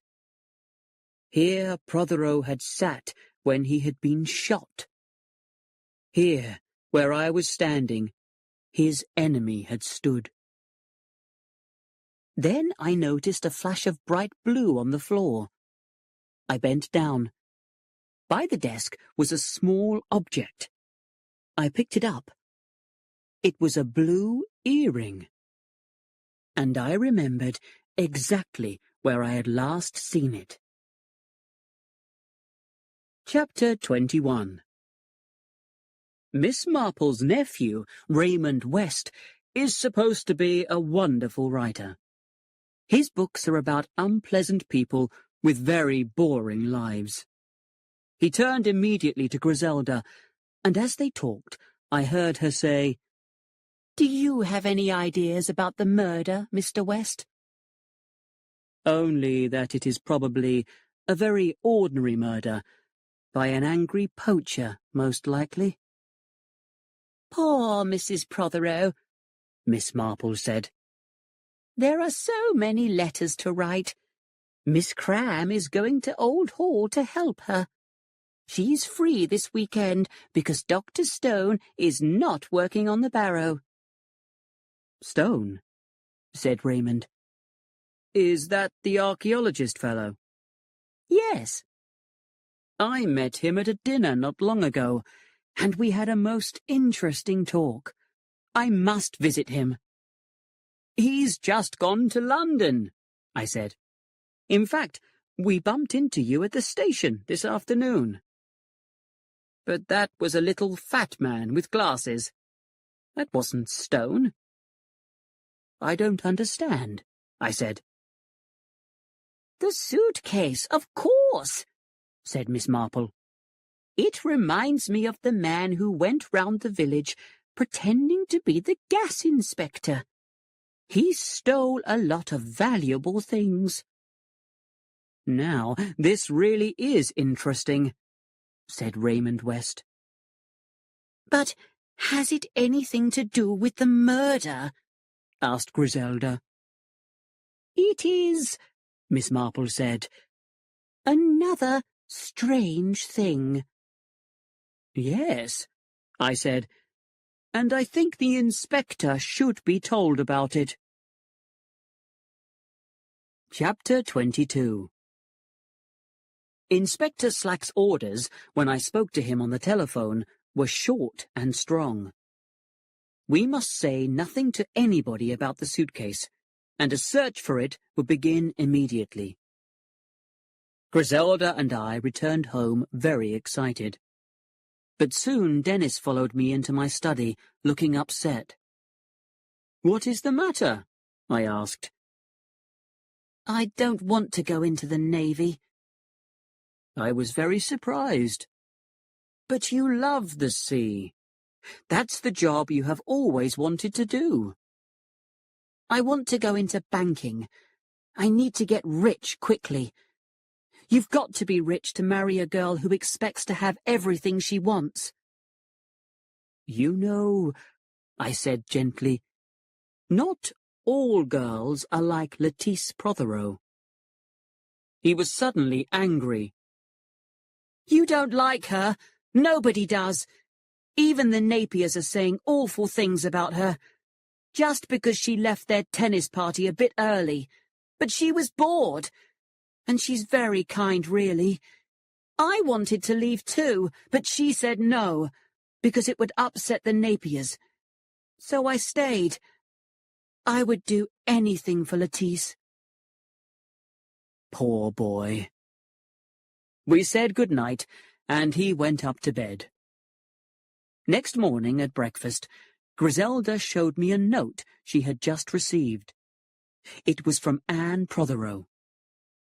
"Dear Griselda, could you and the vicar come for lunch today?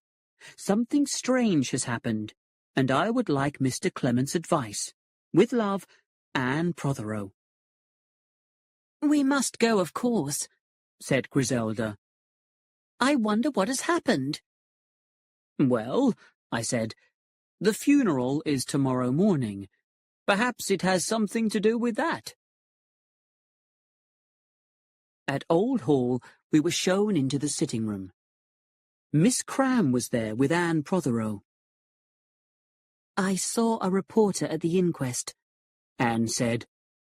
He asked me if I wanted to find my husband's murderer, and I said yes.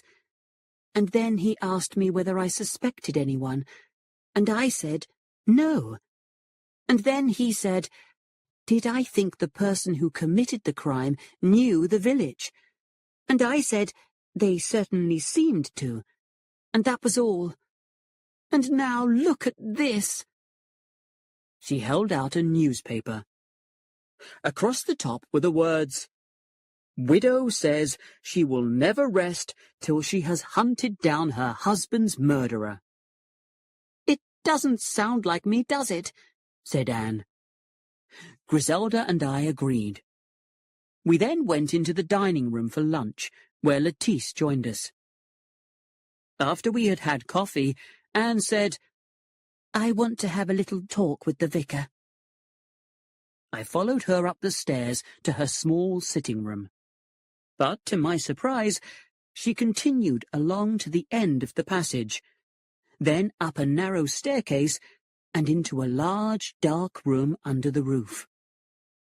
On the floor there were suitcases, broken furniture, and some pictures. Anne smiled. I am sleeping very badly just now, and at about 3 o'clock this morning I thought I heard someone moving about the house, so I got up to find out. I thought that the sounds came from up above, but when I called up these stairs, is anybody there? There was no answer, so I went back to bed.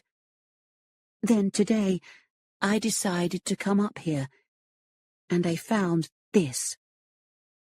A picture was leaning against the wall, with its back towards us. She turned it round. It was a picture of someone, but the face had been cut in such a violent way that it was unrecognizable. What a shocking thing, I said. Who is the picture of? I don't know. All these things were in the attic when I married Lucius, and I've never looked at them before. Do you think I ought to tell the police about it? I don't know. It doesn't seem to be connected with the murder, but it is another strange thing. I followed Anne down to her sitting room. What are your plans? I asked suddenly. Oh, I'm going to live here for another 6 months. I don't want to, but I have to.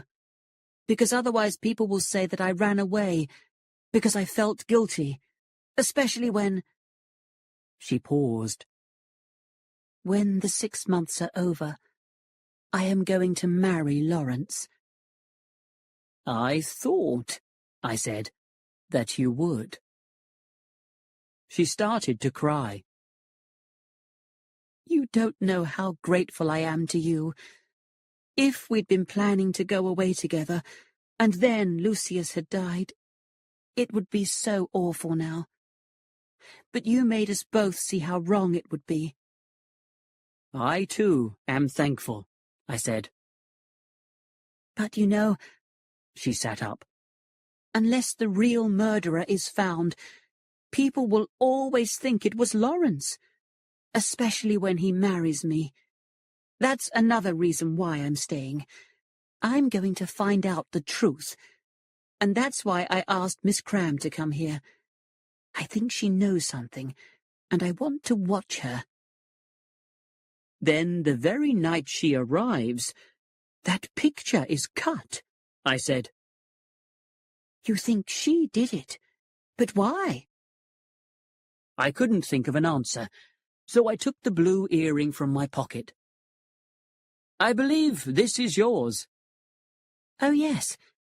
She held out her hand. Where did you find it? But I did not put the jewel into her hand. Would you mind if I kept it a little longer?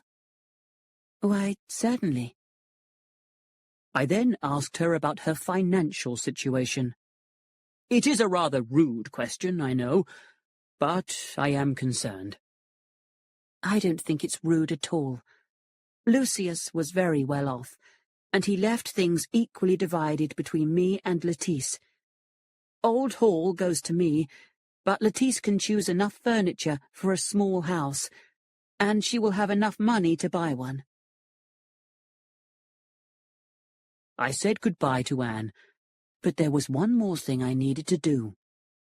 And when I found Lettice alone downstairs in the sitting room, I went in and shut the door. "Lettice," I said, and held out the earring.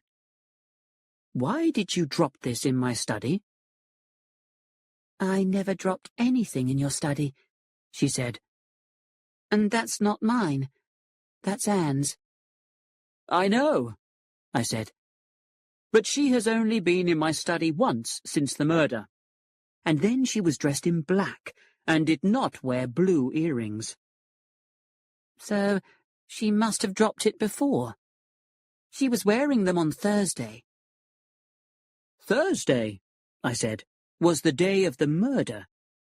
Mrs. Prothero did come to the study, but only as far as the window, not inside the room." "Where did you find this?" "Underneath the desk." "Then it looks," said Lettice, "as though she didn't speak the truth."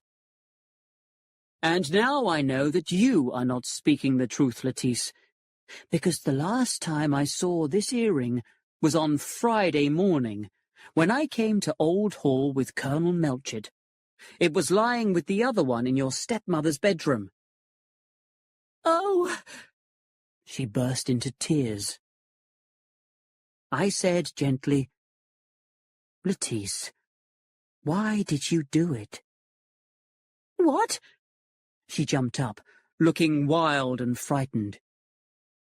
"What do you mean?" "Was it because you disliked Anne?" "Oh, yes." She seemed suddenly confident again. "So I put the thing under the desk. I hoped it would get her into trouble."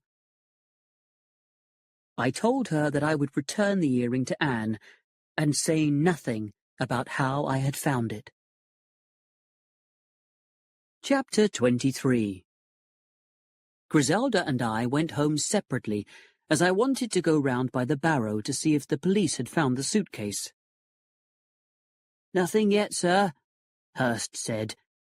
"But this is the only place where Miss Cram could have hidden it. She was seen walking into the woods, and that path goes only to Old Hall and to this barrow." I wished Hurst good luck, and continued on towards the vicarage. I was almost there when an idea suddenly came into my brain. The day after the murder, I had found broken bushes beside the path. I had thought that Lawrence had broken them, but perhaps Dr. Stone or Miss Cram had gone that way. I had just reached the place, so once again I pushed my way through the bushes. This time I noticed some more small branches were broken. Someone had been here since Lawrence and myself. I soon came to the place where I had met Lawrence and continued on further. Suddenly it opened out into a little grassy space. There were trees above, but again there were some broken bushes. I went across and looked between them, and there, with great excitement, I saw something smooth hidden under the leaves. Then I pulled out a small suitcase. I tried to open it, but it was locked. As I stood up, I noticed a shiny brown stone lying on the ground. I picked it up and put it in my pocket. Then, carrying the suitcase, I continued on towards home. When I reached the lane, I immediately heard a familiar voice. "Oh, Mr. Clement, how clever of you. You found it." "Yes, Miss Marple. I'm going to take it down to the police station." "You don't think it would be better to telephone?" Of course it would be better to telephone. To walk through the village with the suitcase would only encourage gossip. So I went with Miss Marple into her house and telephoned Inspector Slack. He arrived not long afterwards, and not in a good mood. "Sir, if you thought you knew where this suitcase was hidden, why did you not tell the police?" "Because I was in the woods when I suddenly thought about it." He had brought several keys with him, and in 1 minute the suitcase was open. The first thing we saw was a red scarf. Next, there was a very old coat. Then an old cap and an old pair of boots. At the bottom was a package wrapped in newspaper. The inspector tore it open. For a moment, no one spoke. Inside the parcel were some little silver objects and a silver plate. "Colonel Prothero's 17th century Tatsa," Miss Marple cried. "So that was their plan," the inspector replied. "Robbery. But no one has reported these things missing." "Perhaps they didn't know they were missing," I suggested. "Colonel Prothero probably kept them locked away somewhere." "I must investigate this," said the inspector. "I'll go up to Old Hall now. That's why Dr. Stone went to London. He was afraid that because of the murder we might search his rooms and find this silver. So he told the girl to put on these old clothes and go and hide the suitcase in the woods. Then, when it was safe, he planned to return and collect it one night. Well, this proves he had nothing to do with the murder." When he had gone, I said, "Well, that's one mystery solved. And Stone is not a murder suspect." "It would seem so," said Miss Marple. "But isn't this silver very valuable?" "A Tatsa sold the other day for over £1,000. "That's what I mean. The sale would take some time to arrange, and a lot of people would know about it. But if the robbery was reported, well, the things couldn't be sold at all." "I don't quite understand," I said. "Well, it seems to me that the only way this silver could be sold would be if it had been replaced by copies. And of course, as you say, then Dr. Stone would have no reason to murder Colonel Prothero." "Exactly," I said. "Yes, but Colonel Prothero did say that he was going to have all his things valued for insurance. He talked about it a lot. Of course, I don't know if he had made any actual arrangements, but if he had—" "I see." "Of course, when the expert saw the silver, he would know it wasn't the real thing. And then Colonel Prothero would remember that he had shown the things to Dr. Stone." "I understand, and I think we ought to find out for certain." I went once more to the telephone and called Old Hall. "Mrs. Prothero, can you tell me if the contents of Old Hall were ever valued?" Her answer came immediately. I thanked her, replaced the receiver, and turned to Miss Marple. Colonel Prothero had arranged for a man to come down from London on Monday, tomorrow, to make a full valuation. Because of the Colonel's death, the arrangement was cancelled. "Then there was a reason for the murder," said Miss Marple softly. "A reason, yes. But when the shot was fired, Dr. Stone was walking to the village with Mrs. Prothero and Lawrence Redding." "Yes," said Miss Marple. "So he can't have done it." Chapter 24. I returned to the vicarage and found my curate, Hawes, waiting for me in my study. He was walking up and down, and his whole body was shaking. "My dear fellow," I said, "you really must go away for a rest." Well, I did come to ask you if you would take the service tonight instead of me. Of course. You are not well. I am perfectly well, and I want to take the service. But I don't want all those eyes looking at me. And these pains in my head. Could you give me a glass of water? I brought the water to him. Then he took a small box from his pocket, took a pill from the box, and swallowed it with the water. I hope you don't take too many of those, I said. Oh no, Dr. Haydock warned me against that. Then he looked over at the window. You have been up at Old Hall today, haven't you? Yes. Excuse me, but did Mrs. Prothero ask you to go there? I looked at him, surprised. His face went red. I'm sorry. I just thought something had happened, and that was why Mrs. Prothero had asked to see you. She wanted to discuss the funeral arrangements. Oh, that was all. I see. I did not reply. Finally, he said, Mr. Redding came to see me last night. I don't know why. Didn't he tell you? He just said he was a bit lonely in the evenings. But what does he want to come and see me for? I don't like it. I never suggested that he was guilty. The only person I suspected was Archer. Do you really think he shot Colonel Prothero? I asked. Colonel Prothero sent him to prison. He was determined to punish him. So he had a lot to drink, and then shot him. You must admit that's likely. No, I don't. Why not? Because a man like Archer wouldn't kill a man with a pistol. It's the wrong weapon. Hawes looked shocked. It wasn't the answer he had expected. Soon he thanked me and left.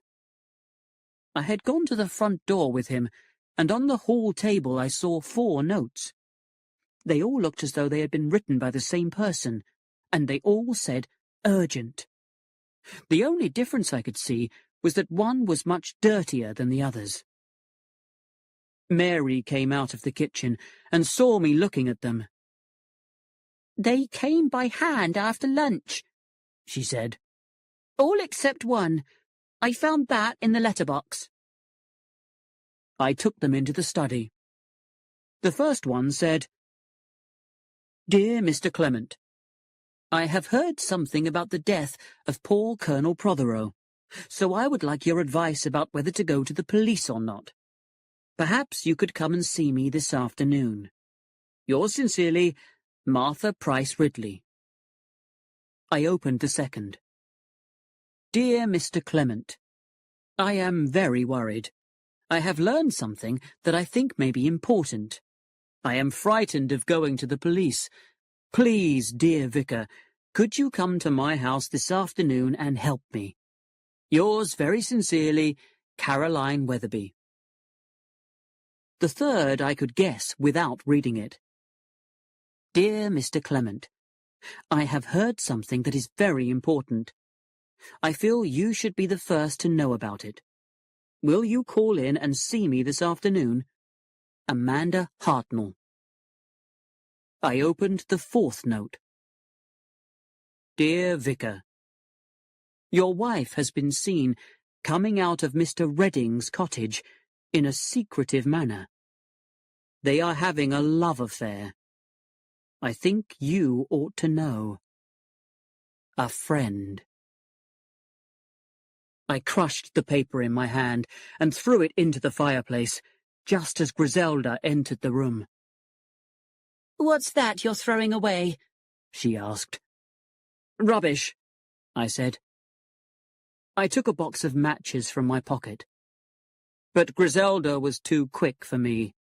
She had picked up the paper and read it before I could stop her. Then she threw it back to me. I lit it and watched it burn. Griselda had moved away.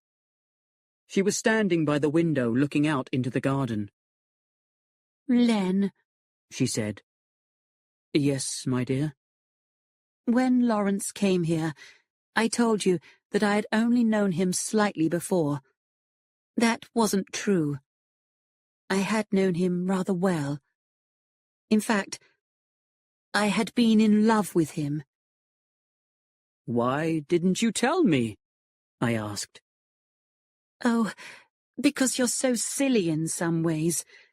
Just because you're much older than I am, you think that I might like other men more than you." "You're very clever at hiding things," I said. "Yes, I rather enjoy it. But it was true that I didn't know about Lawrence and Anne, and I wondered why he hardly noticed me. I'm not used to it." She paused. "You do understand, Len?" "Yes," I said. "I understand." But did I? Chapter 25. I still felt upset about the anonymous letter, but I picked up the other 3 letters and left the vicarage. I wondered what it was that the 3 ladies wanted to tell me. I also wondered whether Inspector Slack had returned from Old Hall. So I went to the police station and found that he had, and that Miss Cram had returned with him. She was sitting there and saying very loudly that she had never taken a suitcase to the woods. "That awful old Miss Marple has made a mistake, and I am leaving right now, unless you are going to arrest me." The inspector answered by opening the door for her, and Miss Cram walked out. "Well," said Slack, "Miss Marple may have made a mistake." "She may," I said, "but Miss Marple is usually right. What about the silver, Inspector?" "It was all there at Old Hall, so one lot of silver must be a copy. There's a good man in Much Benham who knows all about old silver, and I've sent a car to fetch him. We'll soon know which is which. But robbery is unimportant compared with murder." I said goodbye and walked into the village to see the old ladies. I thought that, of course, the news they had heard must be the same thing. But I was wrong. I went to Miss Hartnell's house first. "So good of you to come. Nobody dislikes gossip more than I do, Vicar. But this is about duty." I could see that she was enjoying herself. "When I called on Mrs. Lestrange on the afternoon of the murder, I thought she was out. But I have heard that she has said she was at home all the time, and that she didn't answer the door because, well, she didn't want to see me." "She has been ill," I said. "Ill? Nonsense! And it is not true that she was in the house. She wasn't. I know." "How can you possibly know?" Miss Hartnell's face turned red. "I had rung the bell twice, perhaps 3 times, and I suddenly thought that perhaps it did not work."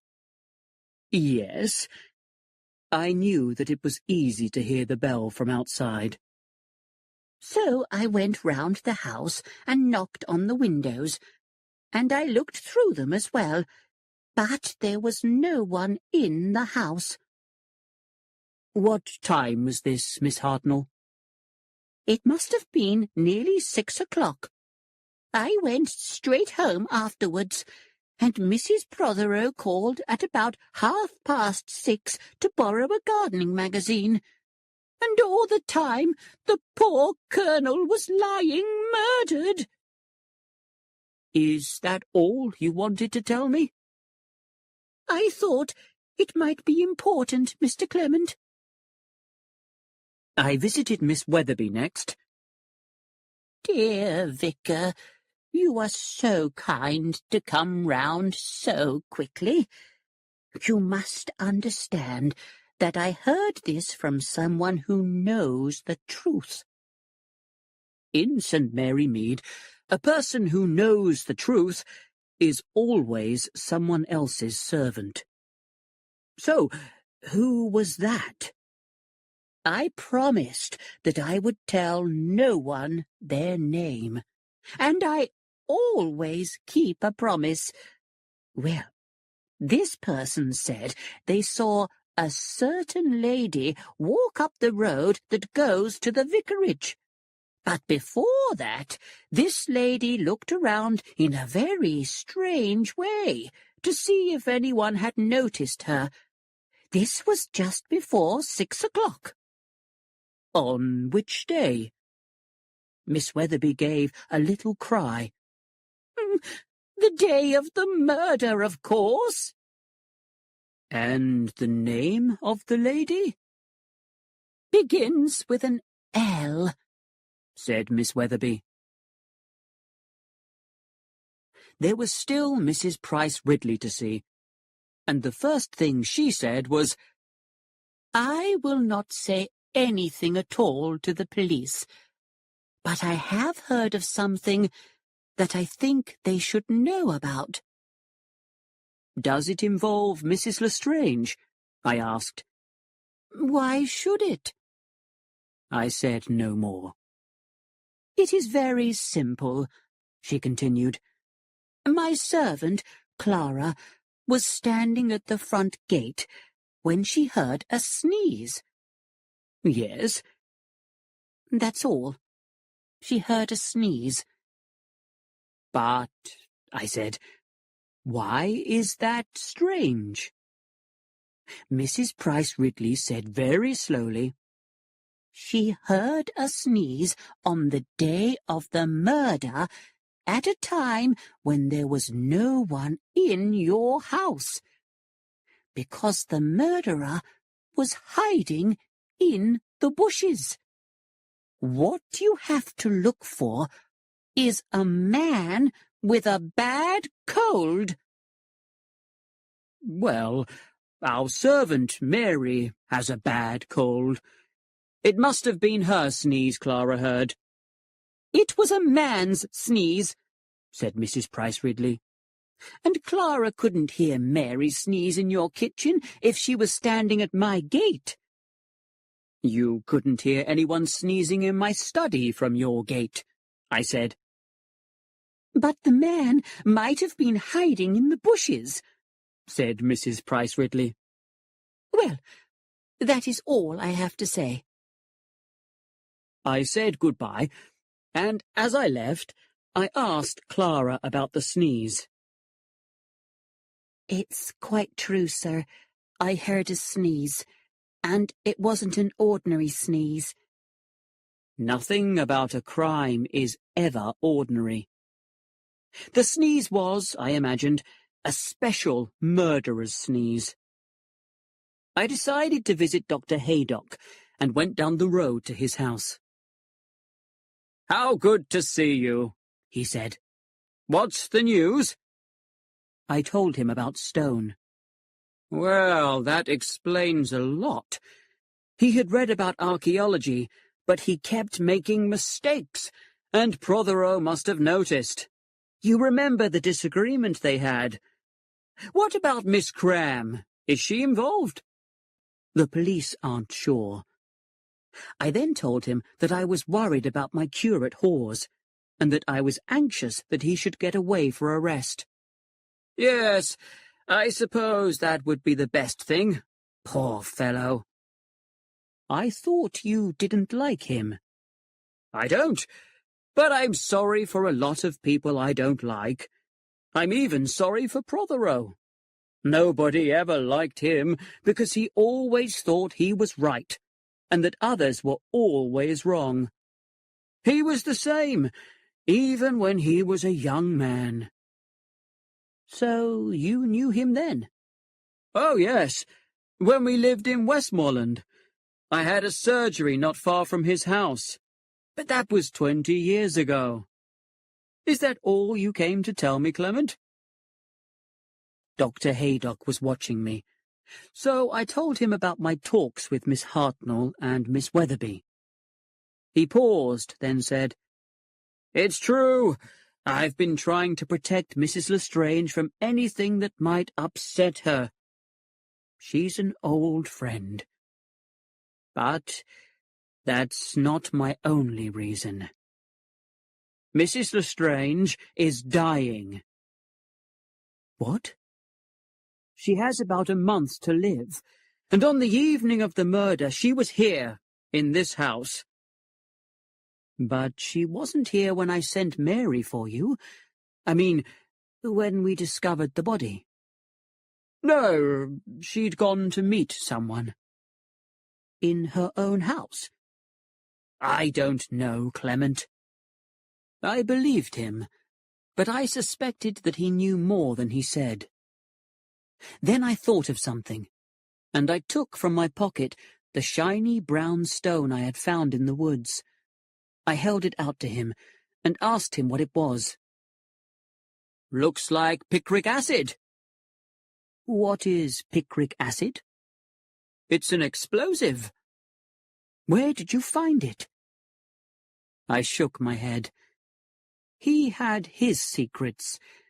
Well, I would have mine. Chapter 26. That evening, as I sat down to dinner, Griselda said, "Oh, I forgot to tell you, Len.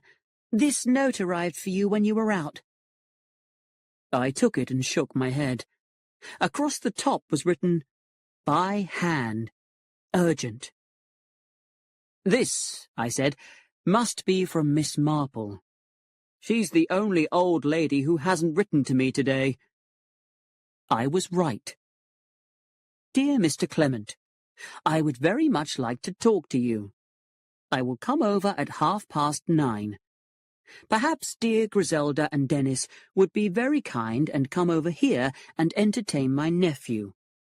If I do not hear, I will come at the time I have said. Yours very sincerely, Jane Marple." I handed the note to Griselda. "Oh, we'll go," she said cheerfully. They left at just after 9 o'clock, and at 9:30 exactly there was a little knock on my study window, and I opened the glass door for Miss Marple to come in. "I think that you are wondering why I am so interested in this murder. I would like to explain." She paused, and I offered her a chair. "You see, because I live alone, I need a hobby. I could, of course, choose sewing or drawing, but my hobby is human nature. It is so interesting. And when there is a mystery, and I think I know the answer, it is so satisfying to find that I am right." "You usually are," I said, smiling. Then I told her about the 3 notes I had received that afternoon. I told her about the picture at Old Hall, with the person's face cut. I told her how Miss Cram had behaved at the police station. And I also told her about the shiny brown stone I had found. "But it's probably got nothing to do with the case," I continued. "Dr. Haydock said it was picric acid." I then asked her the question that I had wanted to ask her for some time. "Miss Marple, who do you suspect? You said that there were 7 people." "At least, yes," said Miss Marple. "But the point is that each thing has got to be explained correctly, and that's very difficult. If it wasn't for that note—" "The note?" "Yes, that note is wrong somehow." "But," I said, "it has been explained. It was written at 6:35, and another person, the murderer, put the incorrect time, 6:20, at the top." "But even so," said Miss Marple, "it's all wrong." But why? Listen. She leaned forward excitedly.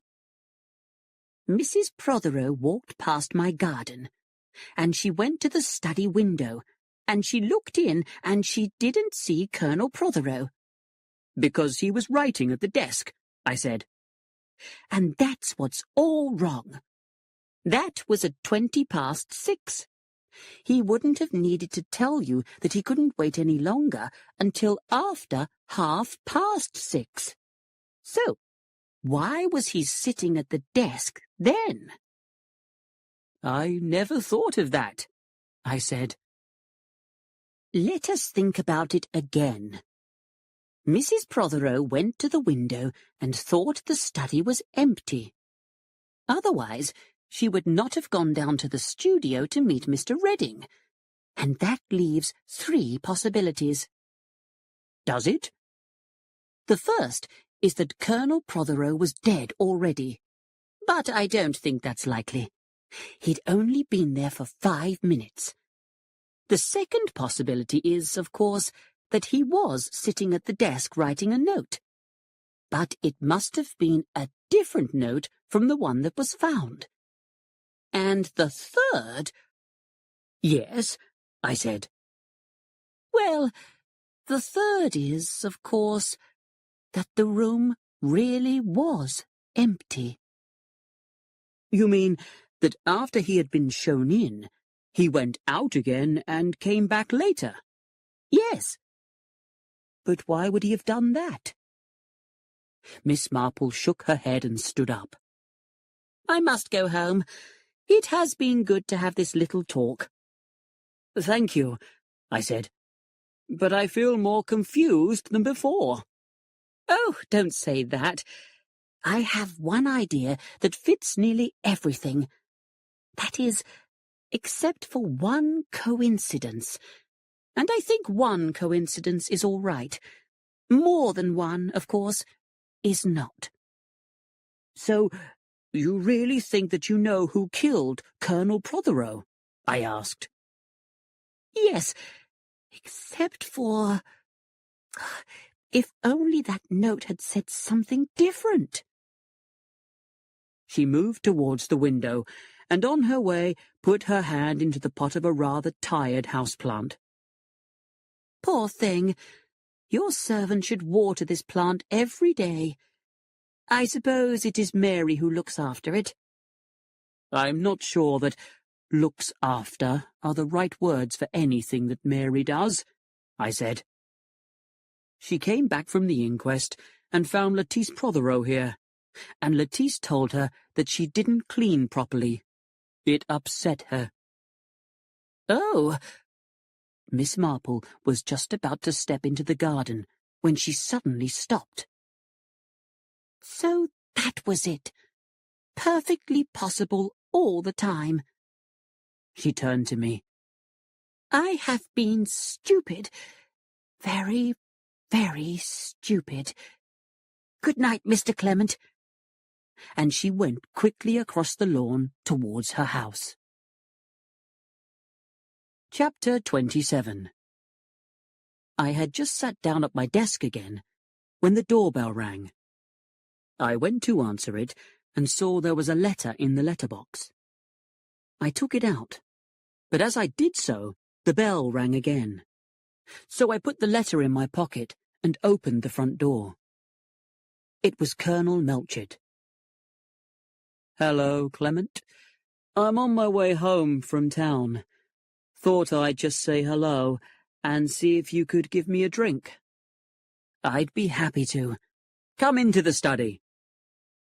Melchett followed me there, and I went and got a bottle of wine and 2 glasses.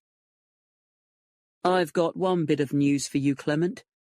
You know that letter that Prothero was writing when he was killed? Yes.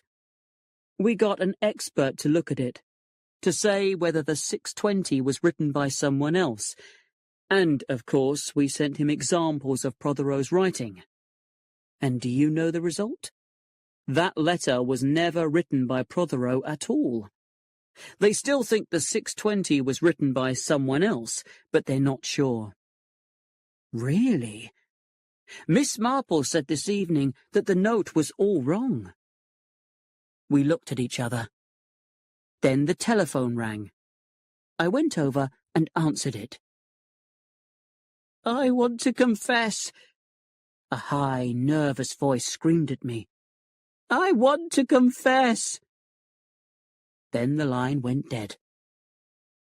I put the phone down and turned to Melchett. "You once said that you would go mad if anyone else confessed to the crime." "Yes." "That was someone who wanted to confess, and we were cut off." Melchett rushed to the telephone. "I'll speak to the operator." "Do," I said. "I'm going out." I think I recognized that voice. Chapter 28. I hurried down the village street. It was 11 o'clock at night, but when I saw a light in a certain upstairs window, I stopped and rang the doorbell. There was the sound of feet, then a key turned in the lock, and a woman opened the door. "Why, it's the vicar," she said. "Good evening, Mrs. Sadler," I replied. "I am sorry it's so late, but I want to see your lodger, Mr. Hawes." I went quickly up the stairs. Hawes was asleep in a chair. An empty pill bottle and a glass of water were on a table beside him.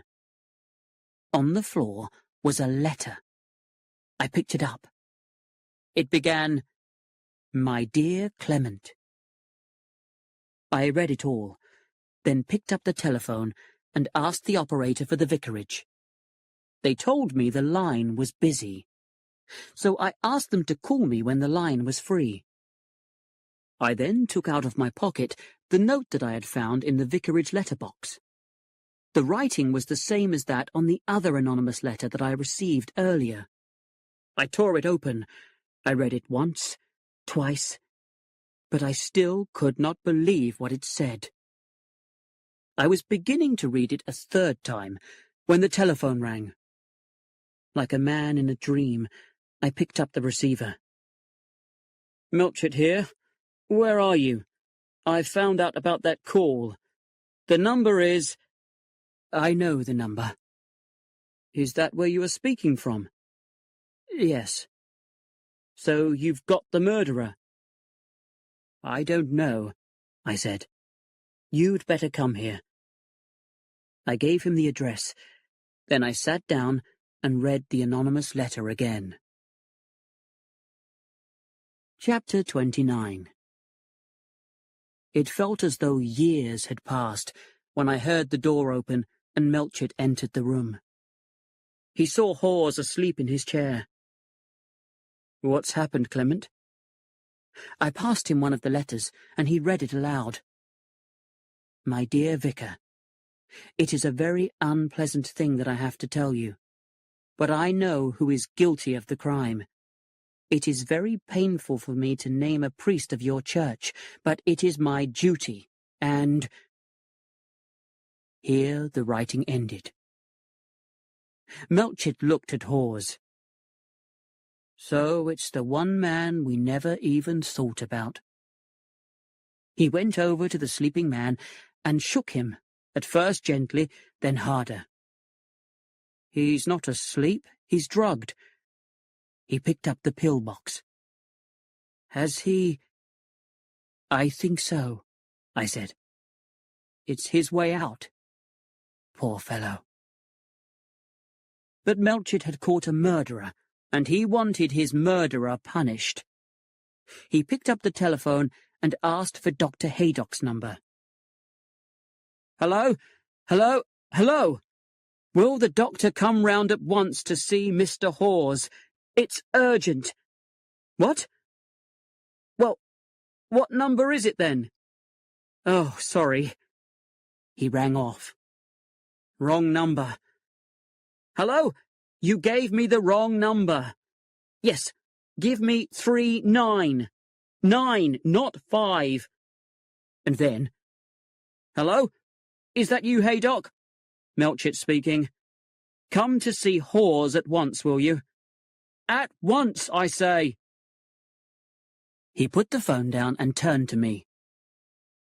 Where did you find this letter, Clement? On the floor, where it had fallen from his hand. So Miss Marple was right about us finding the wrong note. But why didn't the stupid fellow destroy this one? It just proves he's guilty.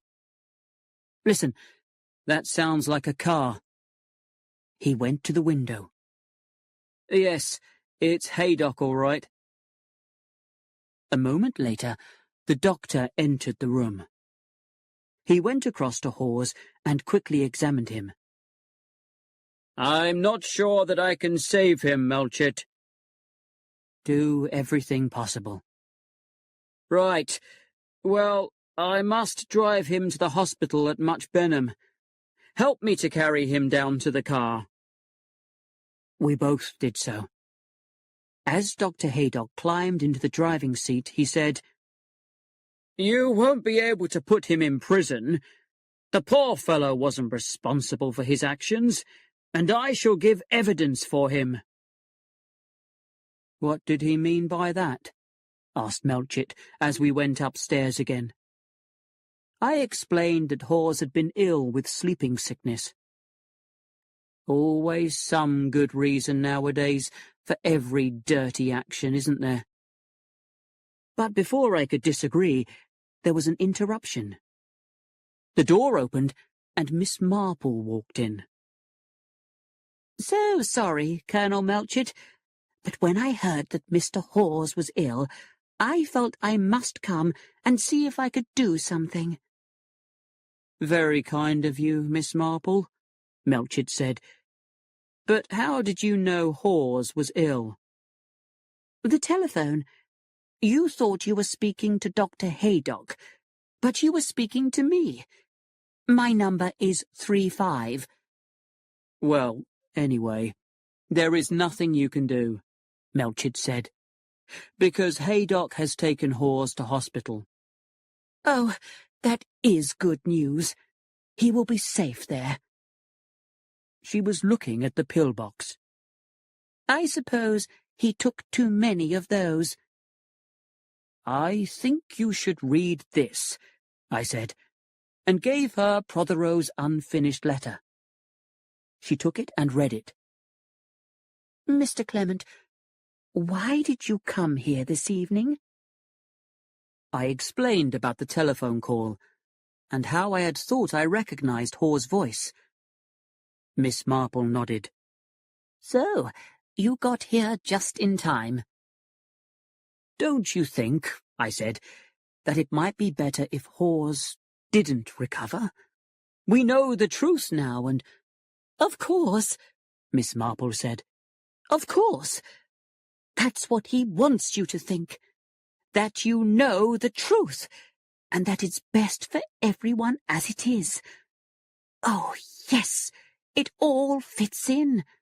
The letter, and the pills, and poor Mr. Hawes' confession. But it's all wrong. That's why I'm so glad Mr. Hawes is safe in hospital, when no one can reach him. If he gets better, he will tell you the truth. The truth? Yes, that he never killed Colonel Prothero. But the telephone call, I said. The letter, the pills, it's all so clear.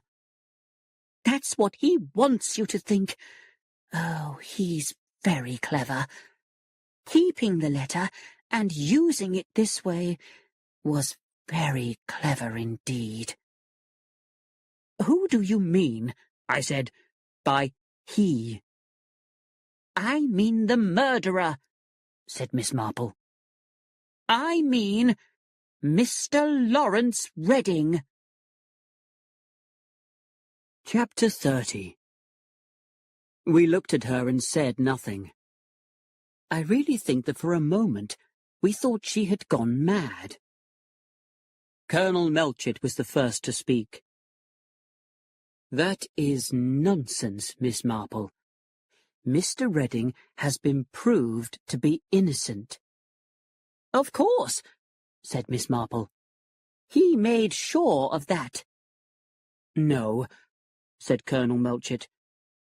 He did his best to get himself arrested for the murder. Yes, said Miss Marple. He led us all in that direction, including me.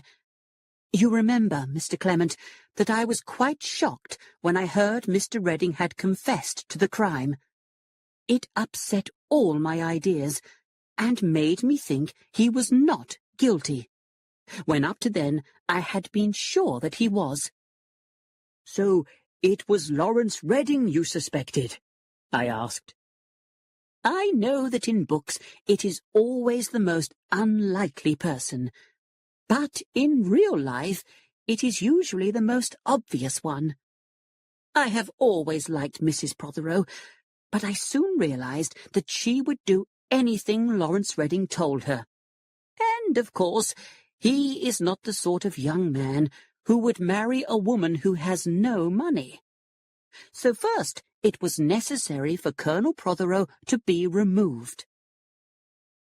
Absolute nonsense, Colonel Melchett cried. We know everything that Redding was doing up to 6:50, and Dr. Haydock says Prothero could not have been shot then. No, indeed, because it was Mrs. Prothero who shot Colonel Prothero, not Mr. Redding. Again, we looked at her. I did not think it was right to speak until now, because I still needed one more fact in order to explain what had happened. Then suddenly, just as I was leaving Mr. Clement's study, I noticed the plant in the pot by the window, and, well, there it was, clear as day. Mad. Quite mad, Melchett whispered to me. But Miss Marple just smiled and continued.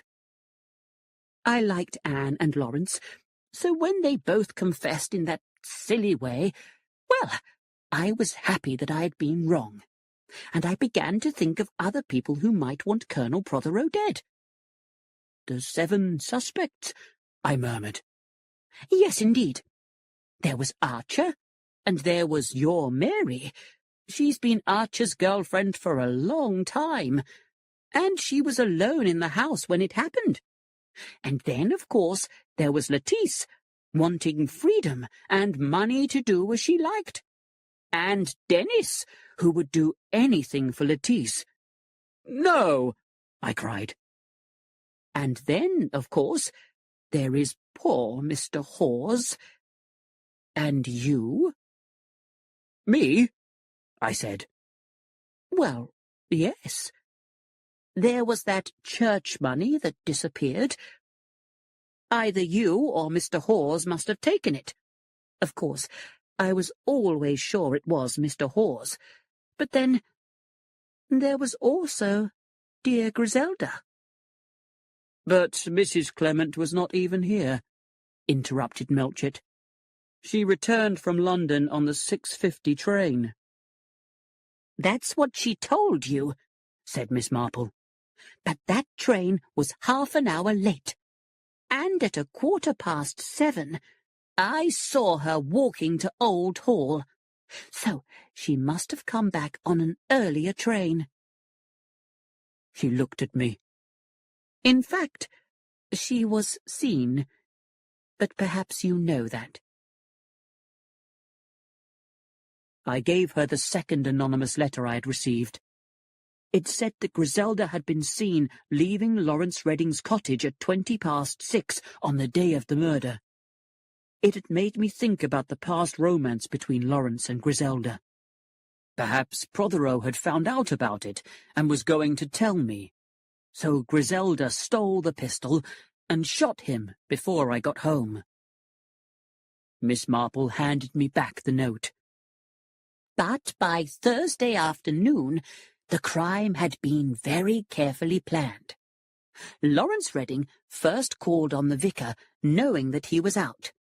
He had with him the pistol, which he hid in that plant pot. When the vicar came in, Lawrence explained that he had called to tell him that he had decided to leave the village. At 5:30, he telephoned the vicar from the North Lodge, pretending he was the wife of a dying man. Mrs. Prothero and her husband had just gone into the village, and, very strangely, she did not take her handbag. Just before 6:20, she walked past my garden and stopped to speak to me. This was so that I would notice that she had no gun with her. Then she went round the corner of the house to the study window. The poor Colonel was sitting at the desk writing his letter to you. She took the pistol from the pot, came up behind him, and shot him. Then she dropped the pistol on the floor and walked down to the studio. "But the shot," said Melchett. "You didn't hear the shot." There is, I think, something called a Maxim silencer, so perhaps the sneeze that Mrs. Price Ridley's servant heard might have been the shot. But anyway, Mrs. Prothero and Mr. Redding went into the studio together, and then realized, of course, that I would not leave my garden until I saw them come out again. I smiled at Miss Marple's humorous understanding of her own character.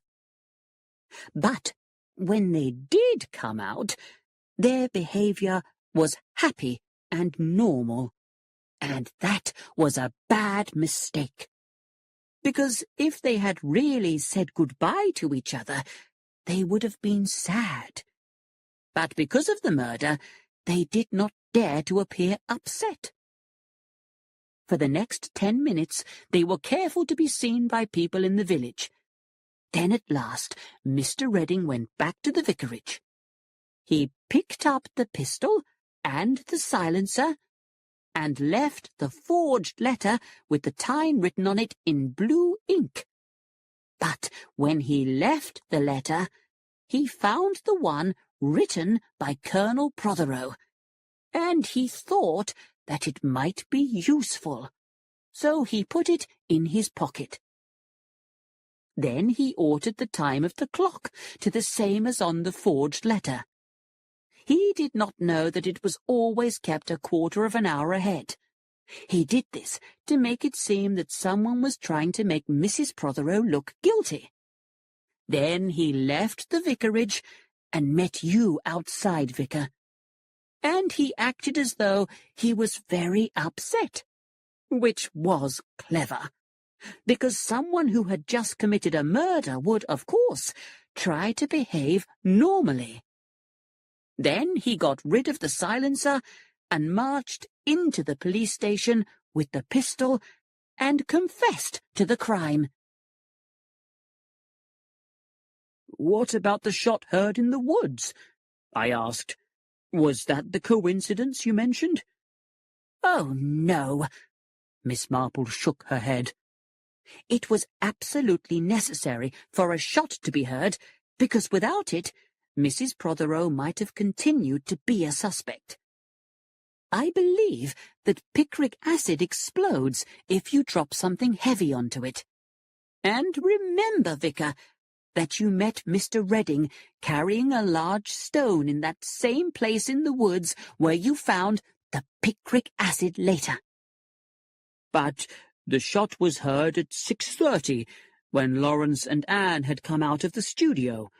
You saw them." Mr. Redding had probably used some rope to hang the stone above the picric acid. Then he set fire to the end of the rope, knowing that it would take about 20 minutes to burn through, and for the stone to fall and cause the explosion. When you met him, he had just picked up the stone to take it away. "So that no one could discover what had happened?" "Yes, but when you appeared, he pretended that he was bringing it to me for my Japanese garden. Only Miss Marple paused. It was the wrong sort of stone for my garden, and that made me think. But what about Hawes? Melchett said. He has confessed to the crime. Yes, but a different one. Poor Mr. Hawes felt more and more guilty about taking the money from the collection. What? As I said, Mr. Redding kept Colonel Prothero's letter, and he realized that the Colonel was saying that Mr. Hawes was the thief. So he came back here with Mr. Hawes last night and, I think, managed to put some much stronger pills in Mr. Hawes' box. Then, when Mr. Hawes was unconscious, he put this letter into his pocket. When the poor young man was found dead and the letter was read, everyone would think that he had shot Colonel Prothero and killed himself because he felt so guilty. In fact, I think that Mr. Hawes must have found that letter tonight, and, in his confused state, he decided to confess. But what about the other telephone call? Colonel Melchett asked. The one from Mr. Redding's cottage to Mrs. Price Ridley. Ah, said Miss Marple. That is the coincidence. Dear Griselda made that call. She and Dennis had heard that Mrs. Price Ridley had been gossiping about the vicar and the church money, and they thought that this would make her stop. The coincidence was that the call was made at exactly the same time as the pretend shot from the wood, so it seemed that the two must be connected. Your explanation is a very good one, Miss Marple, Melchett said. But I don't believe you can prove any of it. I know, said Miss Marple. But you do believe it is true, don't you? Yes, I do. But we need the proof. Miss Marple coughed. That is why I thought perhaps... Yes? We might be allowed to set a little trap. Chapter 31. I looked at her, shocked. A trap? What kind of a trap? What if someone telephoned Mr. Redding and warned him? Miss Marple said. Suppose Dr. Haydock mentioned that Mrs. Sadler had seen him changing the pills in Mr. Hawes' box. Well, if Mr. Redding is innocent, that would mean nothing to him. But if he isn't... He might do something stupid, I said. And prove he's guilty, said Melchett. Yes, but would Haydock be willing to do that? Miss Marple interrupted him excitedly. Oh, it was just a thought. But here is Dr. Haydock, so we can ask him. Haydock came into the room, looking very tired. I think Hawes is going to live, although perhaps I wish that he wasn't. You may think differently, said Melchett, when you have heard what we now know. And he quickly told him about Miss Marple's explanation of the crime. And then he told him of her idea. Haydock's gentle opinions about criminals changed immediately. If this is true, he said, I'll do anything you want. That poor fellow Hawes, he nearly died, and if he hadn't, he would have been found guilty of murder. Lawrence Redding deserves the heaviest punishment possible. So he began to arrange the trap with Melchett, and I walked Miss Marple home. Chapter 32. There is not much more to tell. Miss Marple's plan succeeded. Lawrence Redding was not an innocent man, and so the news that Mrs. Sadler had seen him change Mr. Hoare's pills did indeed make him do something stupid. His first thought, I imagine, must have been to run away.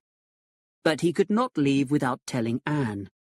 So he went up to Old Hall that night, and 2 of Colonel Melchett's policemen followed him. He threw small stones at Anne's window to wake her up, and she came down to the garden to talk to him. So the 2 policemen heard the whole conversation. And it proved that Miss Marple had been right in every detail. Lawrence Redding and Anne Prothero were accused of the murder and found guilty in court. Inspector Slack was praised for his energy and ability. Nothing at all was said about Miss Marple's part in solving the crime, and that was how she wanted it. Lettice came to see me just after they were arrested. She wandered into my study and told me that she had always been sure her stepmother was involved. Saying that she had lost her yellow hat had been an excuse to search my study. She hoped that she would find something the police had not. But when she had found nothing, she had dropped Anne's earring by the desk. I knew she had done it, so what did it matter if that proved she had killed him? There are some things that Lettice will never understand. "What are you going to do now?" I asked her. "When it's all over, I am going abroad, with my mother." I looked up, surprised. "Didn't you guess? Mrs. Lestrange is my mother. She is dying, and she wanted to see me, so she came down here using a different name. Dr. Haydock helped her. He was in love with her once. I think he still is. Anyway, she went to see Father and told him she was dying and wanted to see me so much. Father was an awful man. He said I thought she was dead. But Mother sent a note to me, and I arranged to leave the tennis party early and meet her near the vicarage at 6:15.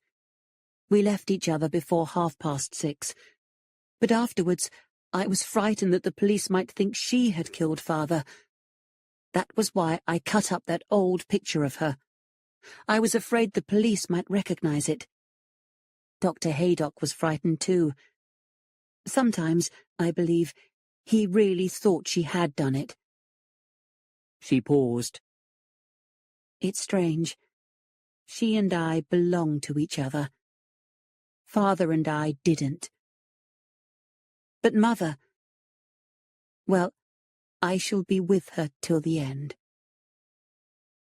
She got up, and I held her hand. "Someday, I hope, you will be happy. You deserve it, Lettice." "Do I really?" she said, with a little laugh. "I'm not sure about that. Goodbye, Mr. Clement. You've been very kind to me always. You and Griselda." Griselda? I needed to tell her how badly the anonymous letter had upset me. At first, she laughed, and then she told me that I should have trusted her.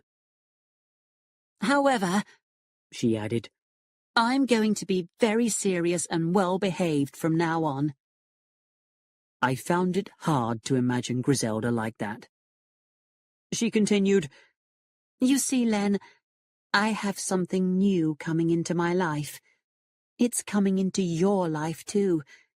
And you can't call me a dear child anymore when we have a real child of our own.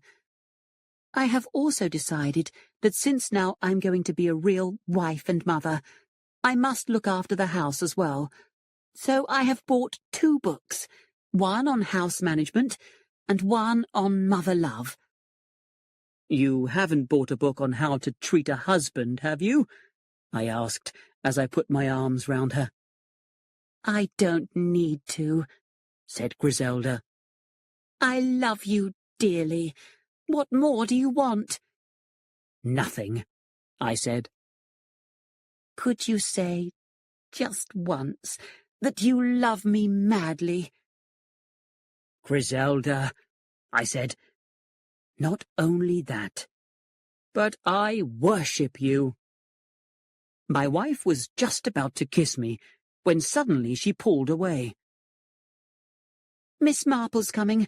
Don't say a word to her about the baby. I don't want everyone telling me to lie down all the time. Tell her I've gone to play tennis. That will stop her thinking anything about babies. Miss Marple came to the window, smiled, and asked for Griselda. Griselda, I said, has gone to play tennis. Oh, but surely... There was a worried expression in Miss Marple's eyes. That is not wise, just now. And then her face went pink. So we quickly started to talk about the Prothero case, and of Dr. Stone, who had turned out to be a well-known thief. Miss Cram, though, had been cleared of any crime. She had at last told the police that she had taken the suitcase to the woods, but had thought she was protecting Dr. Stone's archaeological discoveries from his enemies. Then Miss Marple said, I hope dear Griselda is not doing too much. I was in the bookshop in Much Benham yesterday. Poor Griselda. That book on mother love had given Miss Marple the clue. I wonder, I said, if you were to commit a murder, whether you would ever be found out. What an awful idea, said Miss Marple. And how naughty of you, Mr. Clement. She got up. But of course, you are feeling very cheerful. She paused by the window. My love to dear Griselda, and tell her that any little secret is safe with me. Really, Miss Marple, is rather sweet.